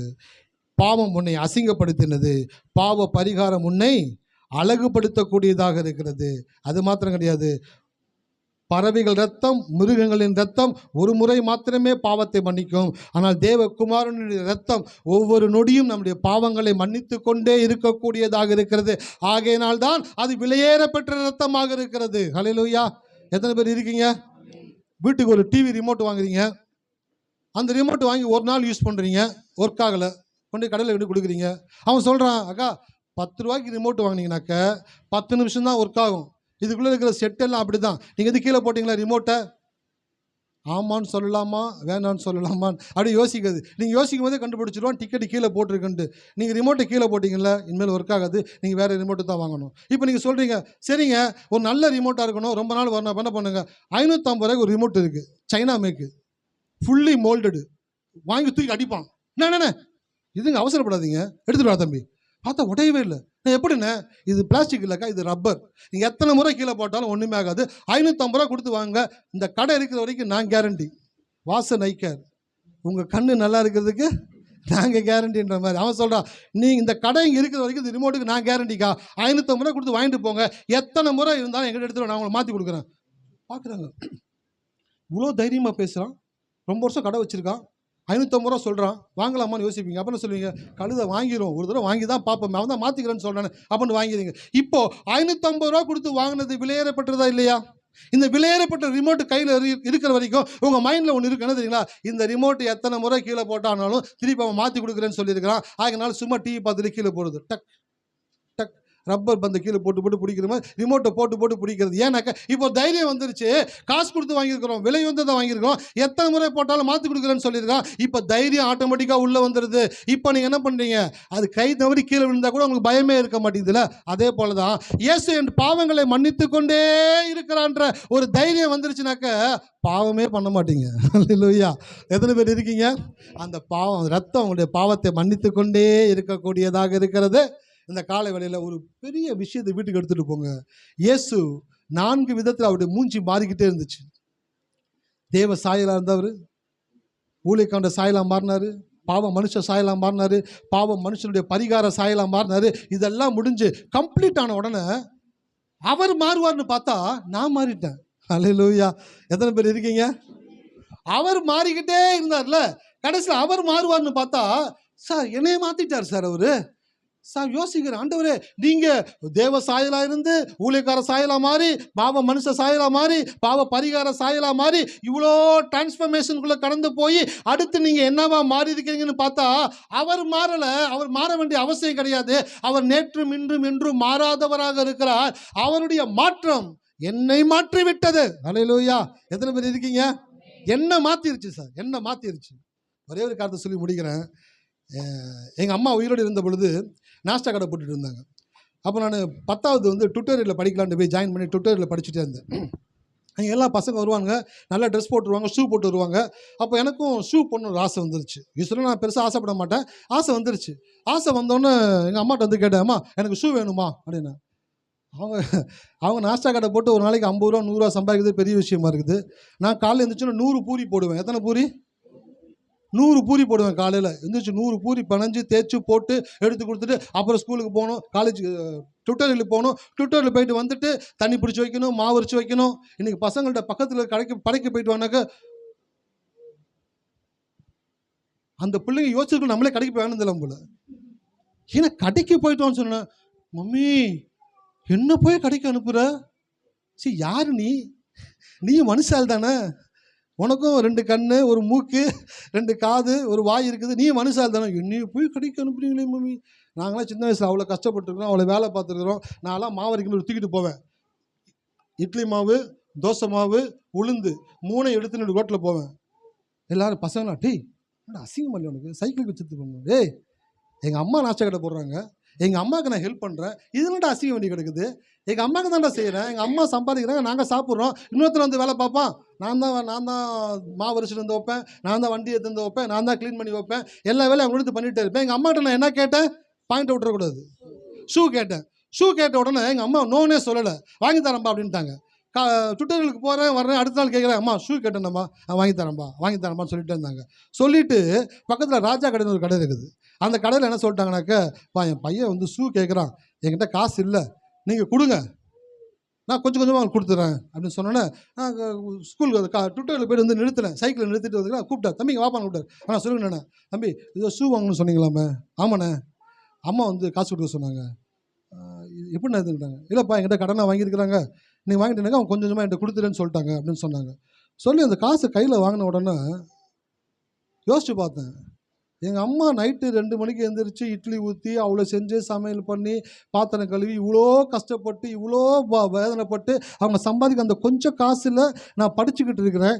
படிக்கிறதுக்கே கஷ்டம். இந்த இடத்துல நான் ஒரு ஷூ போடணுன்ற ஒரு ஆசை எனக்குள்ளே வந்து அந்த காசை எங்கள் அம்மாக்கிட்ட கேட்டு, எங்கள் அம்மாக்கிட்ட காசு இல்லாதனால பக்கத்துகளில் கடன் வாங்கி அந்த கடனை என்கிட்ட கொடுத்து அந்த கடனால் நான் வந்து அந்த ஷூவை வாங்கி போட்டுட்டு போகணுமா அப்படின்னு திருப்பி அவர் கையில் காசை கொடுத்துட்டு சொன்னேன், இல்லைண்ணே ஷூ வேணாம், நான் வேலைக்கு போயிட்டு அதுக்கப்புறம் என்ன வாங்கணுமோ படிச்சுட்டேன், வேலைக்கு போக பார்த்தீங்களா, அப்போ நான் வேண்டியதை நான் வாங்கிக்கிறேன் அப்படின்னு சொல்லிட்டு அவர் கையில் கொடுத்துட்டு வந்துட்டேன். அப்போ யோசிச்சு பார்த்தேன், எங்கள் அம்மாட்ட நான் ஷூ கேட்டேன், எங்கள் அம்மா கிட்ட பணம் இல்லை, கடனை வாங்கி கொடுத்து வாங்கிக்கன்னு சொன்னாங்க. அந்த கடன் வாங்கின காசில் நான் ஷூவை வாங்கி போட்டாக்க அது ஒரு நாள் எனக்கு மகிழ்ச்சியை கொடுக்கக்கூடியதாக இருக்காது. இப்போ அது யாரை மாத்துச்சு? எங்கள் அம்மாவை மாற்றலை, கடைக்காரை மாற்றலை, என்னைய மாற்றிருச்சு. எங்கள் அம்மாவனுடைய ஒரு செயல் என்னை மாற்றினது உண்மை என்றால், என் இயேசுவனுடைய செயல் இந்த உலகத்தை முழுவதையும் மாற்றி இருக்கிறது என்பது மறுக்க முடியாத உண்மையாக இருக்கிறது. அல்லேலூயா. அப்போ நான் சொல்கிறேன், அவருடைய ரூபம் 4 ஃபேஸ் மாறி 5வது ஃபேஸ் என் ஃபேஸை மாற்றிட்டாரு சார், என் ஃபேஸை மாற்றிட்டார். இன்றைக்கி உங்களுக்கு ஒரு புது ஃபேஸை கடவுள் கொடுக்குறாரு. அல்லேலூயா. ஒரு புது ஃபேஸ் உங்கள் லைஃப்பில் உண்டாக போகுது. இன்றைக்கு கர்த்தர் உங்களிடத்தில் தீர்க்க தரிசனமாய் பேசி கொண்டிருக்கிறார். உன் ஃபேஸில் ஒரு புது ஃபேஸை தேவன் கொடுக்க போகிறாரு. அந்த ஃபேஸு உனக்கு ஆரோக்கியமான ஃபேஸு, அற்புதமான ஃபேஸு, அதிசயமான ஃபேஸு, நன்மைகளை உண்டாக்குற ஃபேஸு. உன் வாழ்க்கையில் எதெல்லாம் எதிர்பார்த்து காத்திருந்து கிடைக்காம அவதிப்பட்டையோ அதை எல்லாம் தேவன் உன் வாழ்க்கையில் கொண்டு வந்து நிரப்ப போகிறார். ஹல்லேலூயா. அழகாக போறீங்க. எல்லாரும் சொல்லுங்க, நான் அழகாக போறேன். இயேசுனுடைய மரணம் என்னை அழகாக்கி இருக்கிறது. அவருடைய மரணம் என்னை மாற்றிவிட்டது. ஆமென். ஹல்லேலூயா. கண்களை மூடுவோமா? நன்றி ஆண்டவரே.